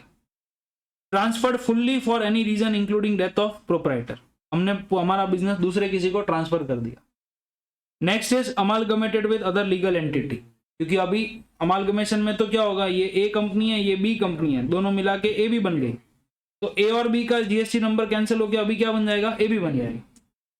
डी मर्ज हो गया आपका, या तो फिर अदरवाइज डिस्पोज्ड ऑफ, या तो हमने चेंज इन कॉन्स्टिट्यूशन कर लिया। अभी थोड़ी देर पहले ही हमने एग्जांपल देखा था कि हमने सोल प्रोप्राइटरशिप थी, वहां से हम किस में चले गए, पार्टनरशिप में चले गए। या तो फिर सामने वाला बंदा ही बोलता है कि मेरे को नहीं चाहिए, जैसे the person taxable person who is no longer liable to be registered under 22 और 24 और who intend to opt for what, voluntary registration. ये 4-5 केसेस है। क्या क्या केसेस है, वापस है एक बार, या तो बिजनेस क्या हो गया, डिसकंटिन्यू, या तो बिजनेस आपने ट्रांसफर कर दिया, या तो अमालगमेट हो गया, या तो डीमर्जर, या तो कॉन्स्टिट्यूशन में चेंज कर दिया, या तो आप बोलते हो अभी मेरे को रजिस्ट्रेशन की जरूरत ही नहीं है। ओके, ये तो हुआ नॉर्मल रजिस्ट्रेशन का कैंसलेशन। अभी कुछ पाप करने की वजह से cancel. Circumstances when the proper officer can cancel registration, कब कर सकता है, A registered person has contravened the prescribed provision, कुछ प्रोविजन है, वो प्रोविजन अगर आपने प्रिस्क्राइब किए हुए, इधर देखो कौन सा प्रिस्क्राइब्ड है वो देखो बेटा, आपने बिजनेस ही शुरू नहीं किया, जिस जगह पे से बोला था उस जगह से आपने बिजनेस शुरू ही नहीं किया। Does not conduct any business from the declared place of business, और आप फेक इनवॉइसेस दे रहे हो लोगों, इनवॉइस तो दे रहे हो मगर गुड्स या सर्विस नहीं दे रहे हो। या तो फिर सेक्शन 171 एंटी प्रॉफिटरिंग मेजर के कुछ प्रोविजंस होते हैं, वो प्रोविजंस आपने कंप्लाई नहीं किए। अभी ये सीए फाइनल पे आता है, पर बता देता हूं ये एंटी प्रॉफिटरिंग मेजर होता क्या है। एंटी प्रॉफिटरिंग मेजर ऐसा होता है कि मान लो मैं ये रॉ मटेरियल खरीद रहा हूं,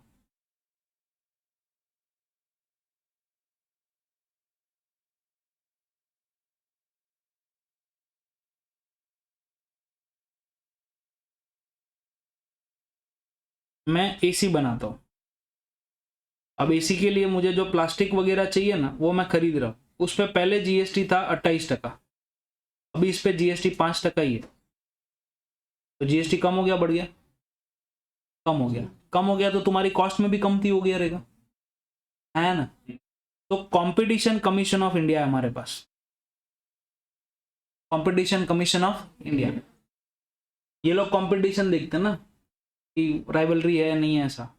तो जीएसटी डिपार्टमेंट क्या बोलता है कि अगर किसी रीजन की वजह से तुम्हारी कॉस्टिंग कम हो जाती है, तो कॉस्टिंग कम हो गया मतलब तेरा प्रॉफिट लो बढ़ेगा, बराबर है।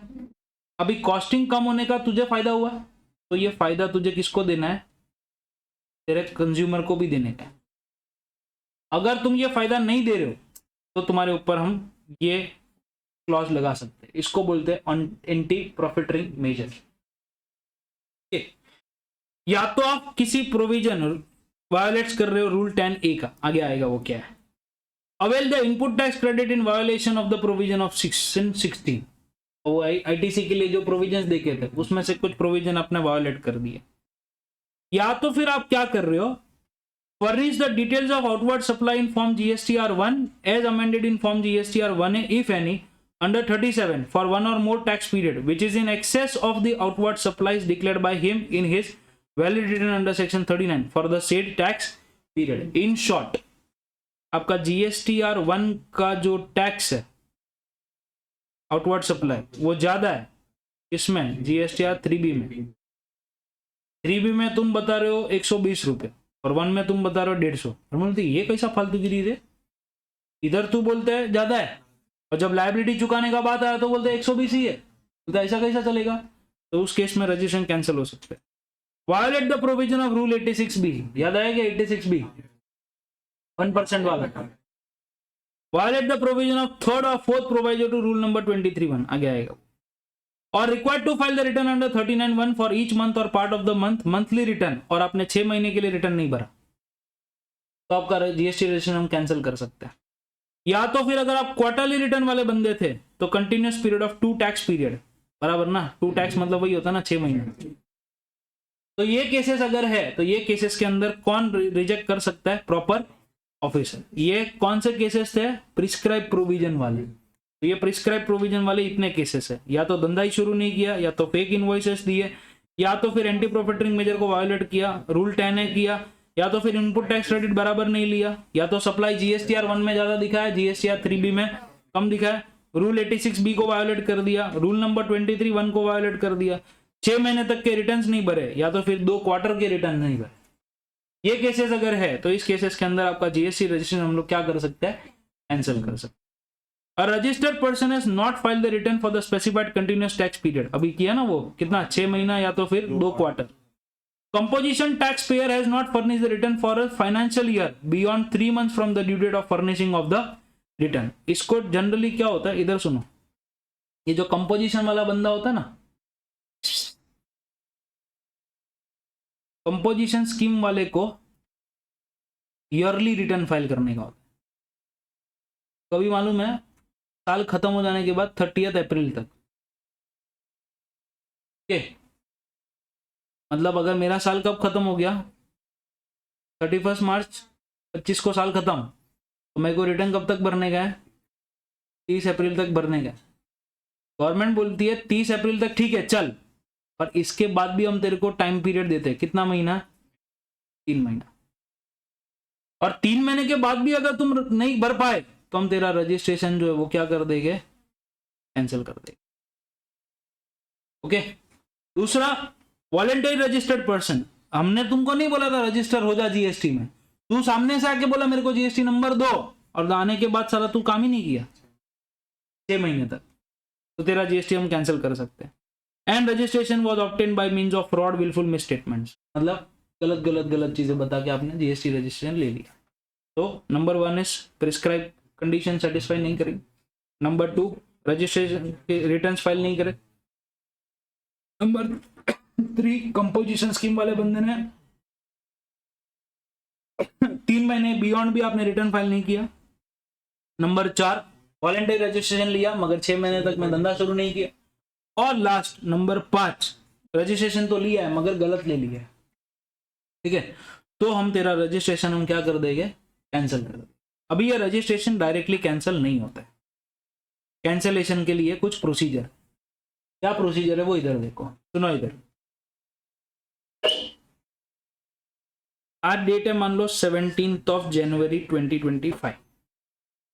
इस दिन पे मेरा रजिस्ट्रेशन जो है वो कैंसिल होने के लिए लायबल है, तो ये डायरेक्टली कैंसिल नहीं होएगा। ये मेरे को देंगे पहले शो कॉज नोटिस, मतलब मेरे को बुलावा आएगा, इधर आओ, चढ़ावा करके जाओ, तो तेरा रजिस्ट्रेशन हम कैंसिल नहीं करेंगे। ठीक है, तो ये शो कॉज नोटिस आएगा, फिर हमारे बीच में क्या चलेगी? वार्तालाप चलेगा, बातचीत चलेगा। तो मान लो इस पर्टिकुलर डेट पे बुलावा आया और इस पर्टिकुलर डेट पे कंक्लूजन, तो इसमें तो क्या है, समय लग गया ना थोड़ा। तो हम क्या कह रहे हैं, सुनो ध्यान से। ये जो समय है, इस समय के दौरान मेरा जीएसटी रजिस्ट्रेशन जो है वो क्या रहेगा मालूम? सस्पेंड, ताकि मैं धंधा ना कर सकूं। धंधा ना कर सकूं मतलब तू बेचने में कोई प्रॉब्लम नहीं है, पर तू किसी से जीएसटी आईटीसी ले नहीं पाएगा, तू किसी को पास ऑन कर नहीं पाएगा। इसलिए वो लोग क्या करते हैं, थोड़े टाइम पीरियड के लिए मेरा जीएसटी रजिस्ट्रेशन में जो है उसको क्या कर देंगे, सस्पेंड। समझ में है? क्योंकि जिस दिन अप्लाई करते हो उस दिन से लेके फाइनल ऑर्डर तक आने तक में क्या टाइम लग जाता है, तो उस टाइम पीरियड के दौरान आपको हम परमिशन नहीं देंगे बिजनेस करने के लिए, इसलिए हम उसको बिजनेस क्या कर देते हैं, suspend. Once the registered person is applied for cancellation of registration, or the proper officer seeks to cancel the registration, the proper officer may suspend his registration during a pendency of the proceeding. In this way, a taxpayer is freed. Freed मतलब तुमको बांध दिया जाएगा, अभी आप freeze हो गए। Freed from the what? Routine compliances. अभी तुझे रिटर्न फाइल करने नहीं मिलेगा, including the filing returns, GST law during the pendency of the proceeding related to cancellation of registration. Where a registered person है, suspension कब से अप्लाई होगा? Registered person is applied for cancellation of registration. आप सामने से आके बोल रहे हो कि मेरे को जीएसटी नंबर नहीं चाहिए, तो फिर where a registered person is applied for cancellation of registration, the registered shall be deemed to be suspended. कहां से suspend होगा? From the date of submission of the application or the date from which the cancellation is sought, whichever is later. यहां से suspend हो जाए। Okay, कब तक? Pending the completion of proceeding for cancellation of registration. Okay, मतलब सुनो, मैं आज 17 तारीख को अप्लाई कर रहा हूं कैंसलेशन के लिए, पर ये तो एप्लीकेशन है, ये मेरा एप्लीकेशन का डेट है, बट मैं चाहता हूं कि मेरा रजिस्ट्रेशन कैंसिल हो कब मालूम है? 2 फरवरी से, क्योंकि 2 फरवरी तक मेरे को धंधा करने का, तो विच एवर इज लेटर। मतलब मेरे केस में कौन सा डेट आएगा? 2 जैन आएगा। 2 जैन से लेके कब तक? जब तक ये प्रोसीजर चलेगा तब तक। ओके, तो मान लो मेरी प्रोसीजर खत्म होती है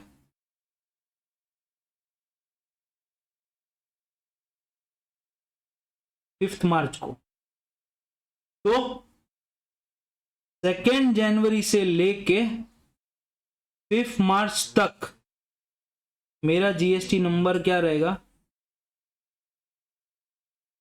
नहीं समझा?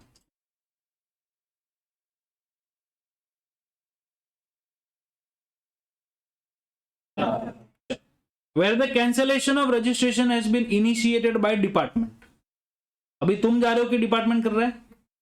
डिपार्टमेंट कर, तो डिपार्टमेंट कर रहे हैं तो डिपार्टमेंट तारीख बताएगा कि तू तारीख बताएगा? Department. Where the proposed officer has a reason to believe that registration of a person is liable to be cancelled, he may suspend the registration of such person with effect from a date to be determined by him.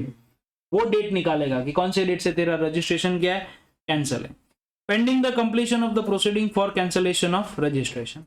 Where अभी क्या क्या चीज है, तो उसमें point number A, a comparison of the return furnished by a registered person under section 39 with the details of outward supply furnished in GSTR 1 as amended in GSTR 1A, or the detail of inward supply derived based on the details of outward supplies furnished by his supplier in GSTR 1 as amended in GSTR 1A of the previous tax period, if any, or such other analysis as may be carried out by on the recommendation of council, shows that there are significant differences or anomalies indicating contravention of the provisions of the act or the rules made thereunder, leading to what? Cancellation of registration of said person.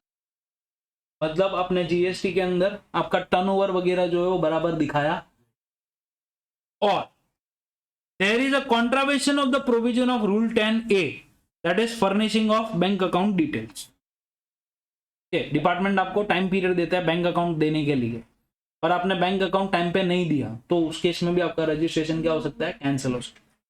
By a registered person, the registration of such person shall be suspended and the said person shall be intimated in the prescribed form electronically on the common portal by sending a communication to his email address provided at the time of registration or as amended from time to time, highlighting the state differences, anomalies, non-compliance, asking him to explain within a period of how many days? 30 days as to why his registration shall not be cancelled. इसको बोलते हैं show cause notice. हम आपको time period देंगे कितने दिन का? 30 दिन के अंदर 30 दिन का टाइम पीरियड देंगे रिप्लाई देने के लिए कि भाई हमको बता कि हम तेरा रजिस्ट्रेशन कैंसिल क्यों ना करें। In case where the cancellation is initiated by the department on its own and registered person has been suspended, such person shall not be granted any refund. को कोई भी रिफंड नहीं मिलेगा during the period of such suspension of the registration. समझा? तो first point खुद जा रहे थे, सेकेंड पॉइंट डिपार्टमेंट कर रहे हैं, ठीक है। The registered person whose registration has been suspended above shall not make any taxable supply. धंधा नहीं करने का, okay. Such shall not make any taxable supply during the period of what? Suspension. Shall not be required to furnish any return. तेरे को return भी नहीं भरने का। The expression shall not make any taxable supply shall mean the registered person shall not issue tax invoice and accordingly not charge tax on supplies made by him during the period of suspension. वरना क्या हो जाएगा? Problem हो जाएगी। क्या हो जाएगा? मेरा रजिस्ट्रेशन तो कैंसलेशन की कगार पे है, मतलब मेरा रजिस्ट्रेशन सस्पेंड हो गया, पर मैंने आपको एक बिल दिया, वो बिल के ऊपर मैंने मेरा जीएसटी नंबर लिख दिया, मैंने सप्लाई किया, मतलब आपने क्या किया? उसको परचेस किया, तो तुम क्या मांगेगा? आईटीसी डिपार्टमेंट के पास मांगने जाएगा और डिपार्टमेंट क्या बोलेगा? हमने तो इसका रजिस्ट्रेशन सस्पेंड में डाला है। तो मेरे लिए तो लॉस हो जाएगा वो, मेरे लिए मतलब आपके लिए वो लॉस हो जाएगा कि आपको आईटीसी मिलेगा। The suspension of registration shall be deemed to be revoked upon completion of cancellation proceeding by the proper officer. Such revocation shall be effective from the date on which suspension had come into effect.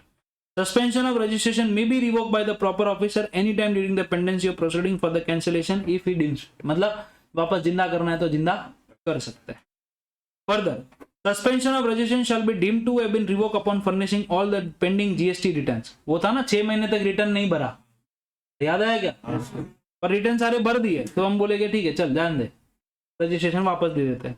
Where GST registration was suspended due to non-filing of GST return financial year beyond 3 months from the due date of the furnishing the said return by composition taxpayer or the return from a continuous tax period as may be prescribed by registered person other than composition taxpayer, subject to the condition that registration has not been cancelled by the proper officer under rule number 22.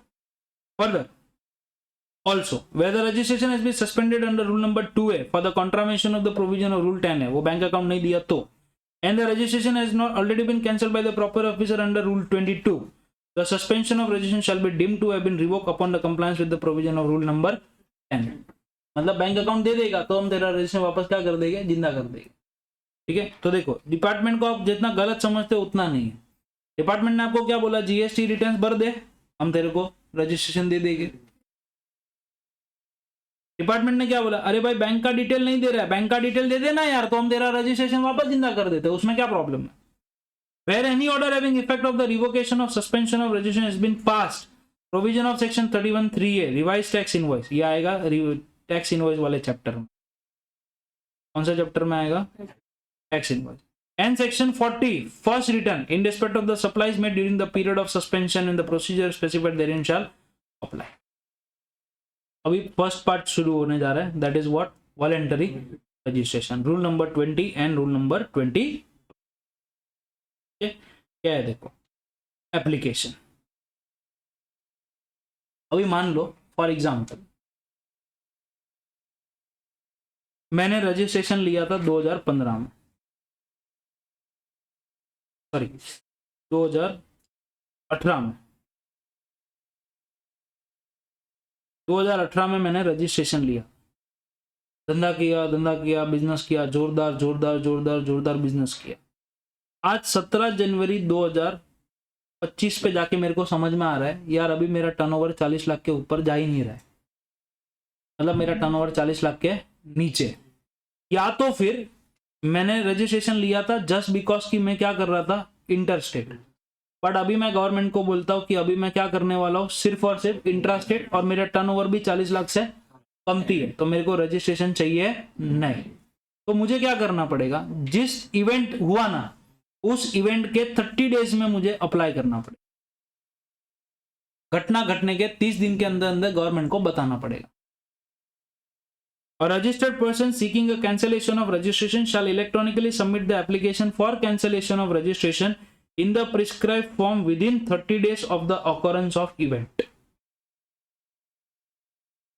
He is required to furnish in the application the details of input held in stock, input containing semi-finished goods, finished goods held in stock, and of capital goods held in the stock on the date from which the cancellation of registration is sought, liability thereon, the details of the payment if any made against such liability, and may furnish the relevant documents thereof. Obviously ना तेरे पास ITC कितना पड़ा है वो सब तो बताना पड़ेगा ना उसको। ऑर्डर उसने तुमको 30 दिन में अप्लाई किया, ये 30 दिन में रिप्लाई देगा। Where a proper office person has submitted an application for cancellation of registration is no longer liable to be registered, proper officers shall issue the order of cancellation of registration within how many days?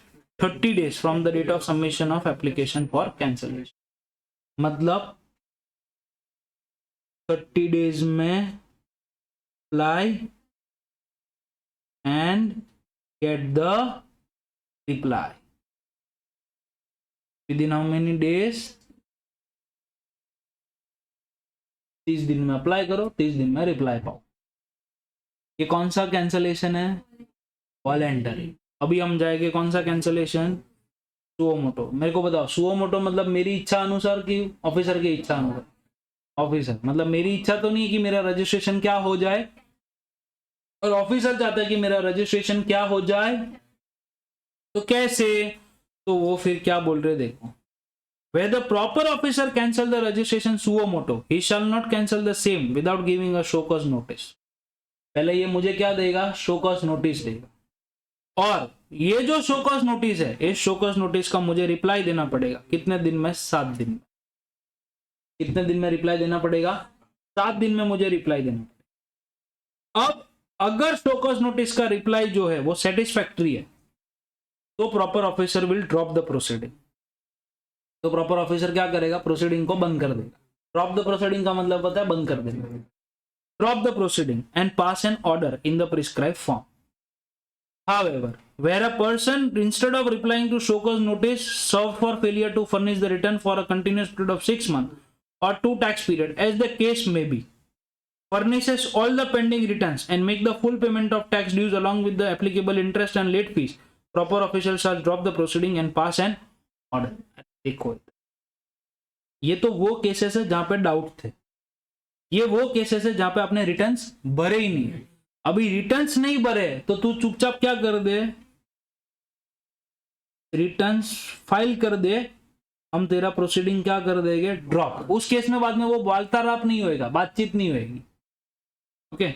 Where a registration of person is liable to be cancelled, proper officer shall issue the order of cancellation of registration within how many days? 30 days from the date of reply to show cause notice. इसका मतलब इधर देखो रे, इधर देखो,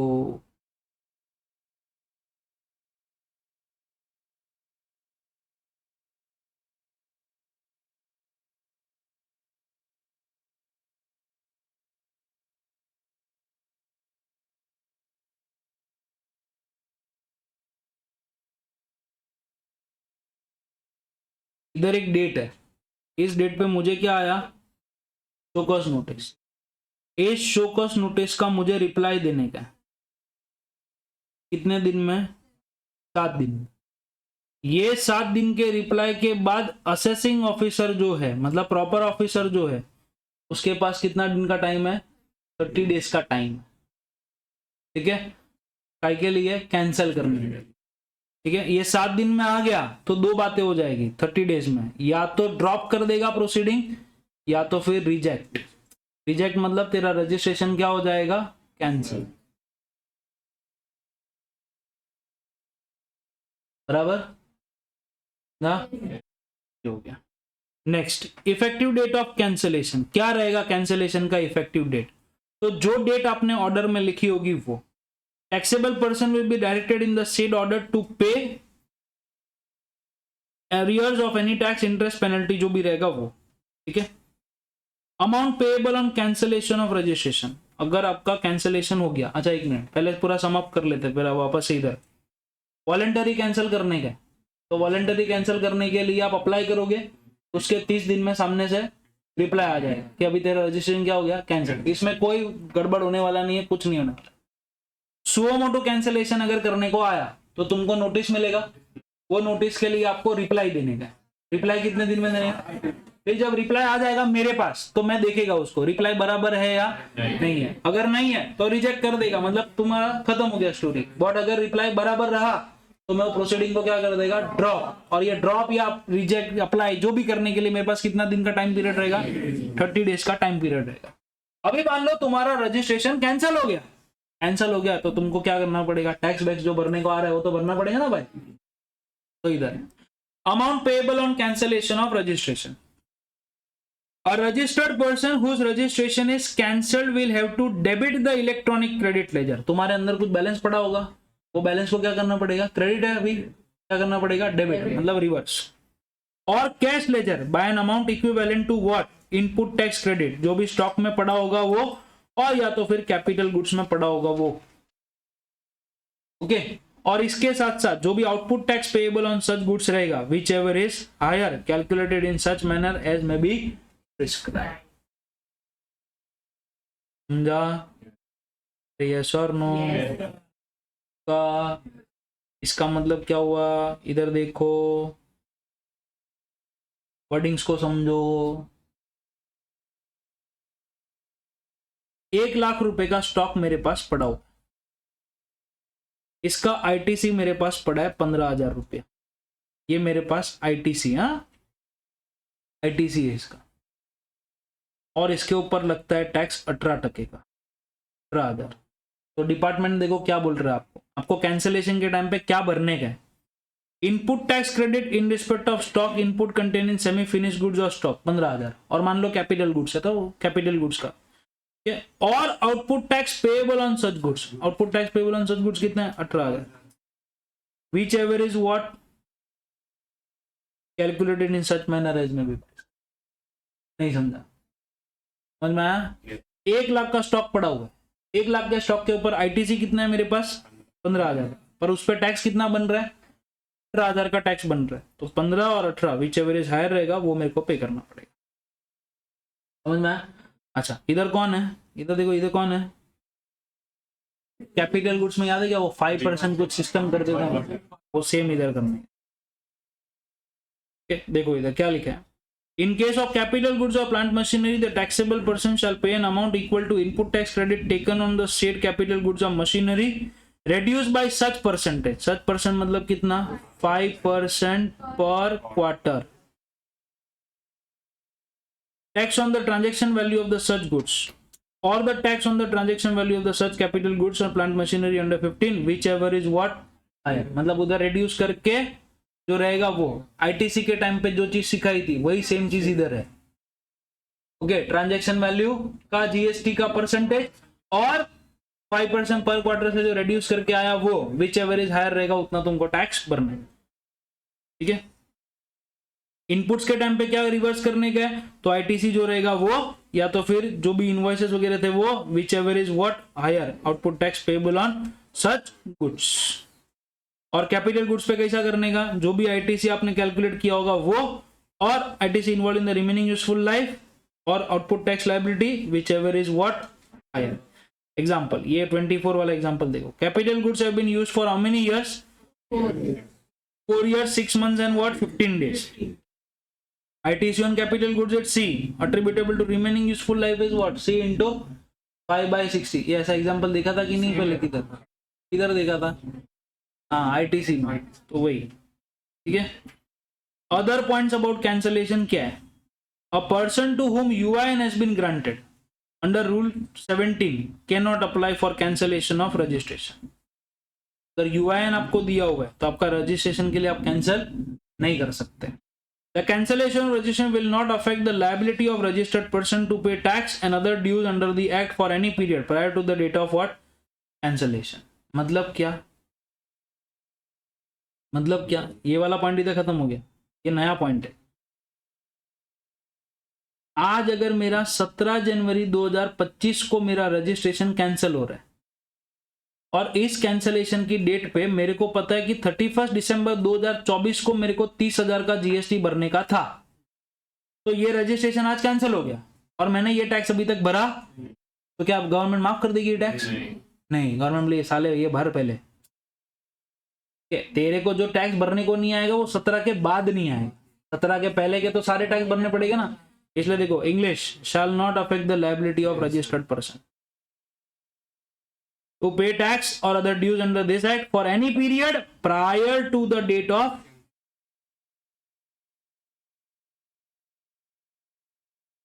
आई hope समझना है। इधर देखो, proper officer cancel the registration of Naman associates on 11 October. 11 अक्टूबर को प्रॉपर ऑफिसर ने बोला भाई तेरा registration cancel. The tax dues of Naman to July September quarter are 50,000। Cancellation of registration of Naman Associates shall have no effect on his liability of rupees 50,000 even though the tax dues are determined after the cancellation of what registration, क्योंकि उसके पहले का तो सब में तेरे को करना ही पड़ेगा ना boss. Cancellation of registration either under SGST UTGST Act shall be deemed to be cancelled। जैसे डीम अप्रूवल था वैसे डीम कैंसलेशन। जैसा ही तुम्हारा रजिस्ट्रेशन कैंसिल हुआ तुमको हम मस्त मजे का लव लेटर भी भेजेंगे और SMS भी भेजेंगे, ठीक है। SMS में लिख के भेजेंगे तेरा रजिस्ट्रेशन कैंसिल, ईमेल पे लिख के भेजेंगे तेरा रजिस्ट्रेशन कैंसिल, आज से तेरा मेरा नाश्ता नहीं, reverse. Tax payer would not allowed by the common portal to file the return for the period after the date of cancellation. अभी तुम्हारा रजिस्ट्रेशन ही कैंसिल हो गया तो अभी रिटर्न क्या भरने देंगे तुमको? However, he can submit the return of earlier period। Earlier period के जो रिटर्न्स हैं जिस दिन कैंसिल हो रहा है उसके पहले के रिटर्न्स हम तुमको भरने दे सकते हैं। अभी ये प्रोसीजर थी कैंसिलेशन की, बट हो सकता है कि ये जो कैंसिलेशन था ये कैंसिलेशन आपको नहीं चाहिए। सुओ मोटो कैंसिलेशन हो रहा था ना, वो तो ऑफिसर ने बोला और ऑफिसर ने वो रजिस्ट्रेशन कैंसिल कर दिया, हो गया कैंसिल। आपके पास 30 दिन का टाइम था पर वो 30 दिन का टाइम बीत गया, तुम्हारा रजिस्ट्रेशन क्या हो गया? कैंसिल हो गया। बराबर, तुमको शोकॉज नोटिस दिया था, शोकॉज नोटिस में 7 दिन में रिप्लाई देने का था, रिप्लाई देने का टाइम चला गया। वो बंदे ने 30 दिन के अंदर तुमको लव लेटर घर पे भेज दिया कि तेरा रजिस्ट्रेशन क्या हो गया? कैंसिल। स्टोरी खत्म। पर तुम बोलते हो नहीं रे बाबा मेरे को बिजनेस करना है, मेरे को धंधा करना है, मेरे इतने बड़े बड़े ट्रेडर लोग हैं उनके साथ मैं बिजनेस नहीं करेगा तो मैं जाएगा किधर? तो फिर गवर्नमेंट बोलती है चिंता मत कर, तेरे लिए हमने प्रोसीजर बनाया। कई चीज का प्रोसीजर बनाया? रिवोकेशन। रिवोकेशन मतलब मरे हुए को जिंदा करना, मतलब जो रजिस्ट्रेशन आपका क्या हो गया है? कैंसिल हो गया है, उसको हम क्या कर सकते हैं? अभी वापस से क्या कर सकते हैं? ठीक है, रिवोक कर सकते हैं। क्या है procedure for revocation of cancellation? Where the registration of a person is cancelled suo motu by the proper officer, such registered person subject to provision of Rule 10B may apply for revocation of cancellation to such proper officer within a period of how many days? 90 days from the date of service of the order of cancellation of registration. समझा? अरे yes or no? मतलब सुनो, देखो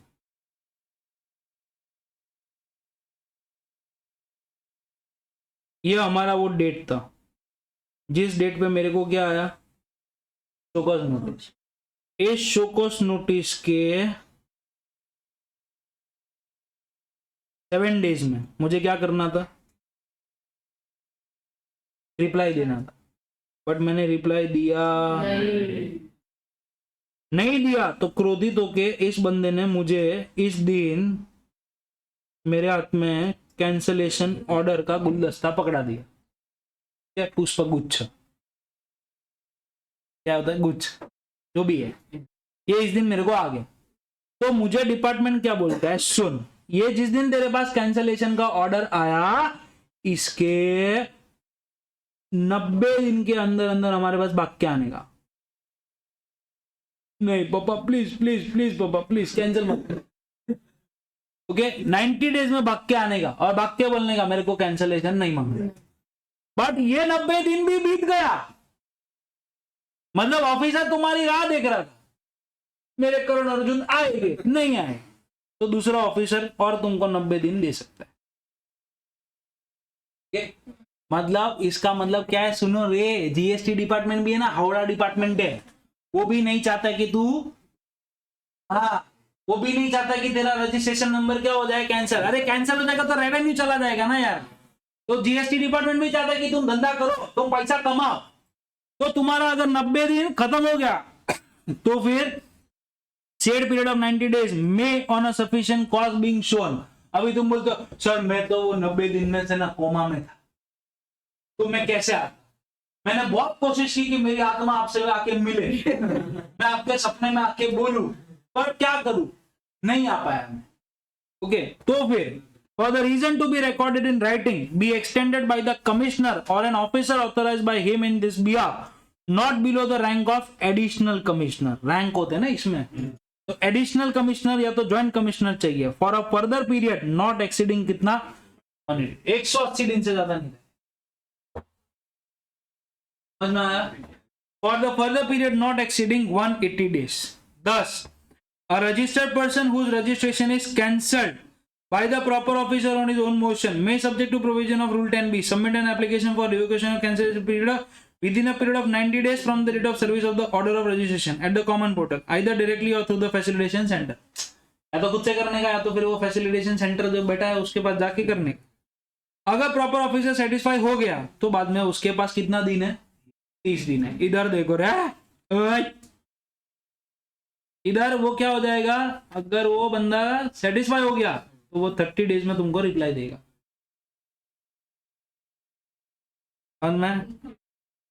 By an order within 30 days of the receipt of application or communication at the same to the applicant। आ जा रहे अपना दोस्त, ऐसा कैसा रजिस्ट्रेशन क्या, okay. Otherwise he may reject the revocation application। हाँ बेबर, हाँ बेबर, रिजेक्ट करने के पहले भी मेरे को बताने का, तू रिजेक्ट काहे के लिए कर रहा है। Before rejecting the application he has to first issue show cause notice, और वापस से वो सिलसिला चालू होगा 7 दिन 30 दिन वाला। अरे नहीं चाहता रे डिपार्टमेंट की तू रजिस्ट्रेशन क्या करे, चल तो देखो इधर, ए स्टोरी सुनो रे, शोकॉज नोटिस आया, वापस से सुना रहा, देखो इधर शोकॉज नोटिस आया, शोकॉज नोटिस आया, इसके 7 दिन में तू क्या करेगा, रिप्लाई देगा। रिप्लाई नहीं दिया, रिप्लाई दिया तो 30 दिन में रिप्लाई आ जाएगा उधर से, पहला तो मैं रिप्लाई दे, 7 दिन में रिप्लाई दिया तो उसके पास टाइम पीरियड कितने का है, 30 दिन का। 30 दिन में वो बताएगा मजा आया तो तेरा रजिस्ट्रेशन रिवोक, कोई टेंशन नहीं, बराबर है। बट अगर वो 30 दिन में, अरे 7 दिन में मैंने कोई रिप्लाई दिया तो वो अपने हिसाब से क्या कर देगा, ऑर्डर पास कर देगा। ये ऑर्डर पास करने के बाद मेरे पास कितना दिन है, 90 डेज है, क्या बोलने के लिए, भाई बाप भूल हो गई, माफ करो।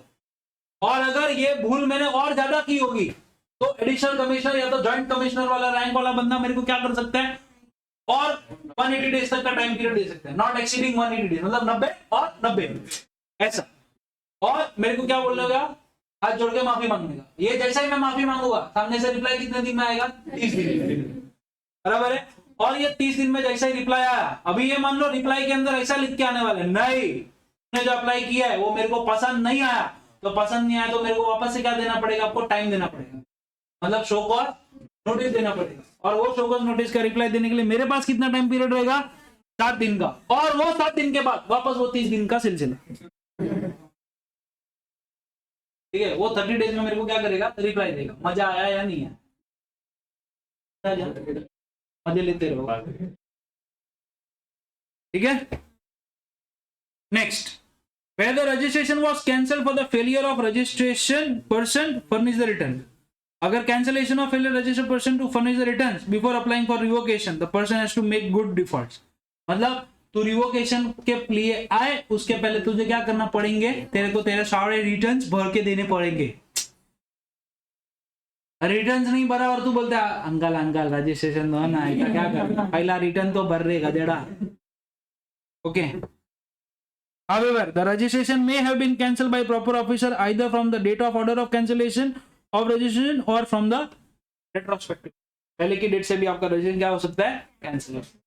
अभी देखो, where the registration has been cancelled with effect from the date of order of cancellation of registration, मतलब जिस दिन ऑर्डर आया उस दिन से आपका रजिस्ट्रेशन क्या हो गया, कैंसिल। तो क्या लिखा है? As we already seen that common portal does not allow the furnishing of return period after the effective date of cancellation, but the return for earlier period. For the period before the date of cancellation mentioned in the cancellation order can be furnished after cancellation.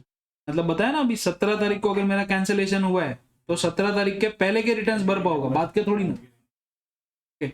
Whether registration is cancelled with effect from the date of the order of cancellation of registration, person applying for the revocation of cancellation has to furnish all the returns due till the date of such cancellation.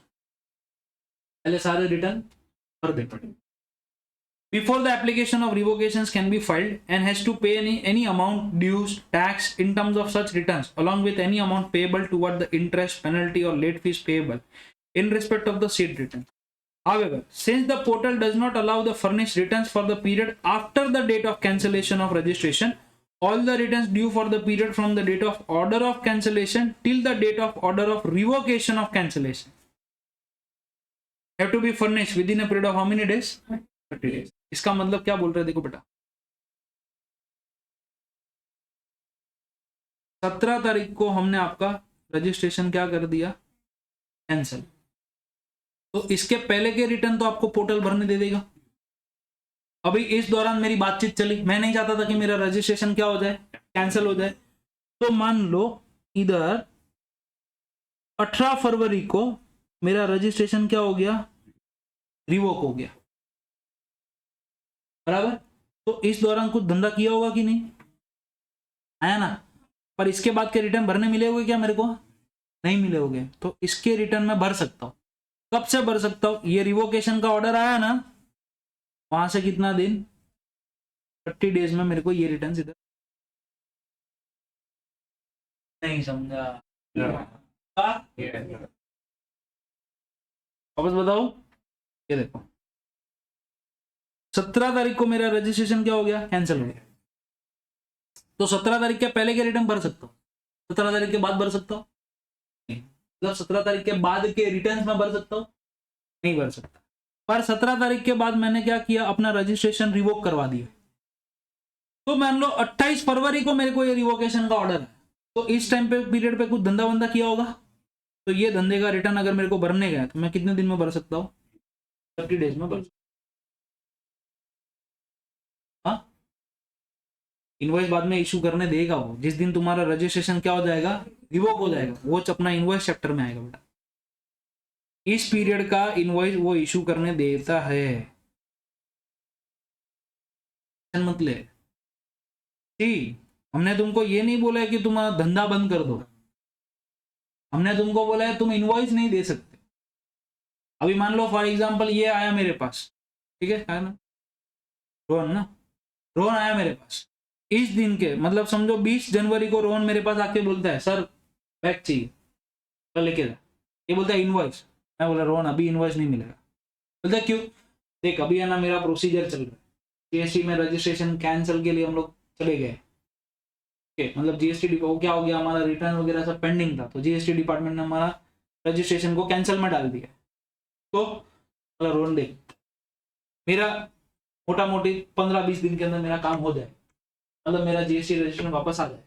तो जिस दिन आ जाएगा उस दिन मेरे को GST department मेरे को 30 दिन का टाइम पीरियड दे, क्या करने के लिए? इनवॉइस देने के लिए। तो ये इनवॉइस मैं इसको दे दूंगा तो मैं रिटर्न फाइल, वो टैक्स इनवॉइस वाले चैप्टर में जो पार्ट अभी मैंने एक्सप्लेन किया। ओके, तो इधर देखो, the registration of Naman associates was cancelled by the proper officer by an order dated 1 June. 1 जून को उसका रजिस्ट्रेशन क्या हो गया? कैंसिल। ये अप्लाइड फॉर रिवोकेशन, और रिवोकेशन ऑर्डर उसको कब मिल गया? 31 जुलाई को मिल गया। तो अभी 1 जून से लेके, इधर देखो रे, 1 जून से लेके 31 जुलाई तक का रिटर्न भरने के लिए उसको कितना दिन का टाइम है? 30 डेज का। इसलिए वो रिटर्न कब तक भर पाएगा? 30 अगस्त तक। समझा? ओके, तो इधर देखो, date from which the return furnished से लेके date of order of cancellation of registration. Okay, उधर से कितना दिन है मेरे पास? 30 डेज के अंदर मैं क्या करूंगा? Date of revocation of cancellation में रिटर्न फाइल समझ में आया? ये नहीं भी समझाना कोई टेंशन नहीं, मैंने ये बना के दिया ना, ये हो गया, ये रहा। चल आगे क्या है? Whether registration has been cancelled with the retrospective effect। retrospective effect का मतलब क्या हो बेटा? मैंने ऑर्डर आपको आज दिया, इधर देखो रे, 17 जनवरी 25 को मैंने आपको ऑर्डर दिया, पर ऑर्डर की डेट में क्या लिखा मालूम है?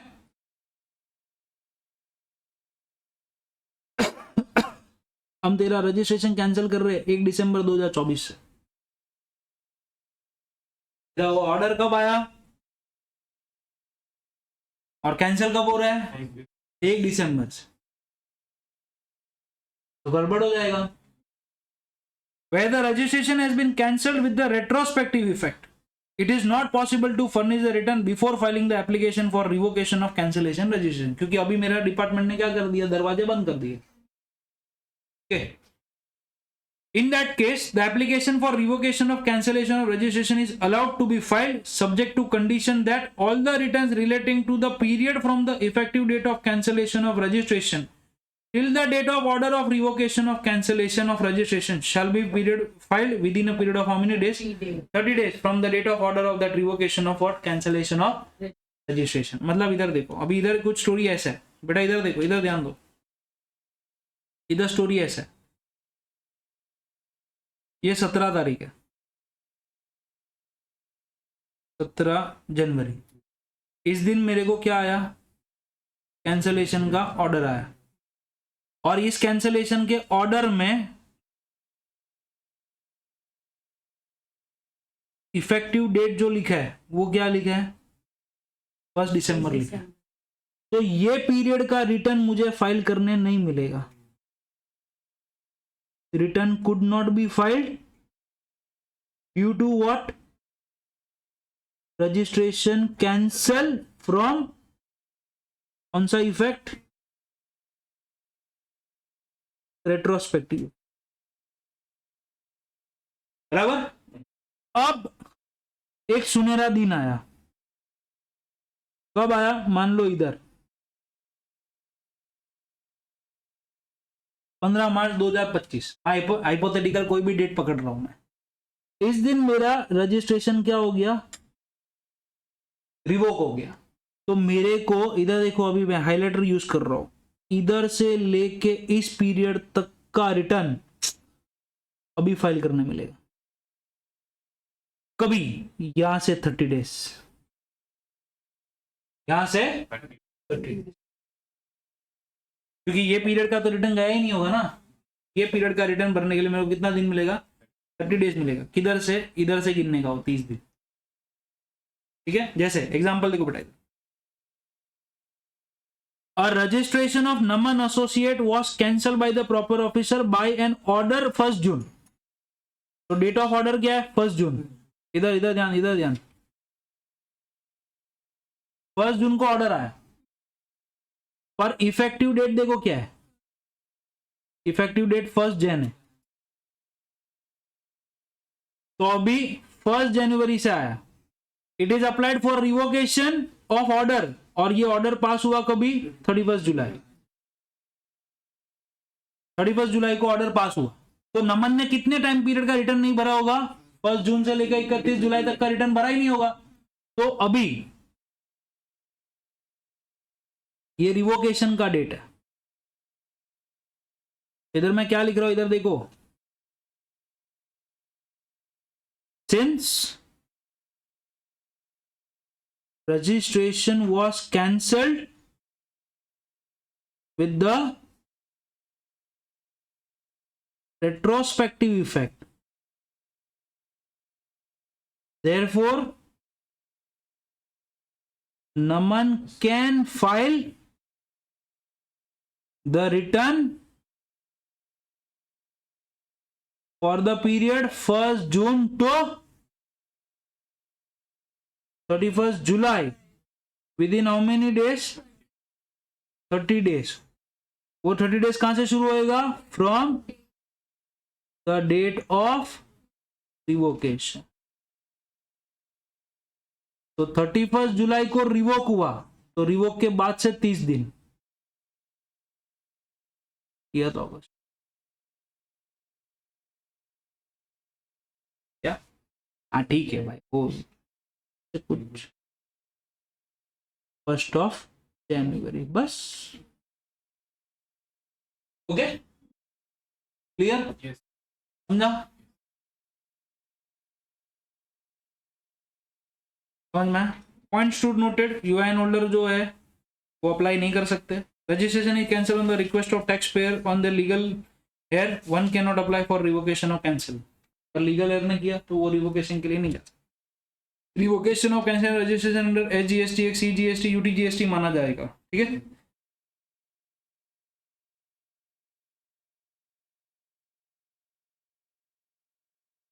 नेक्स्ट लेक्चर में प्लीज ये पढ़ के लेके आना। अच्छा मैंने 4 क्वेश्चन करने दिए थे, किए क्या?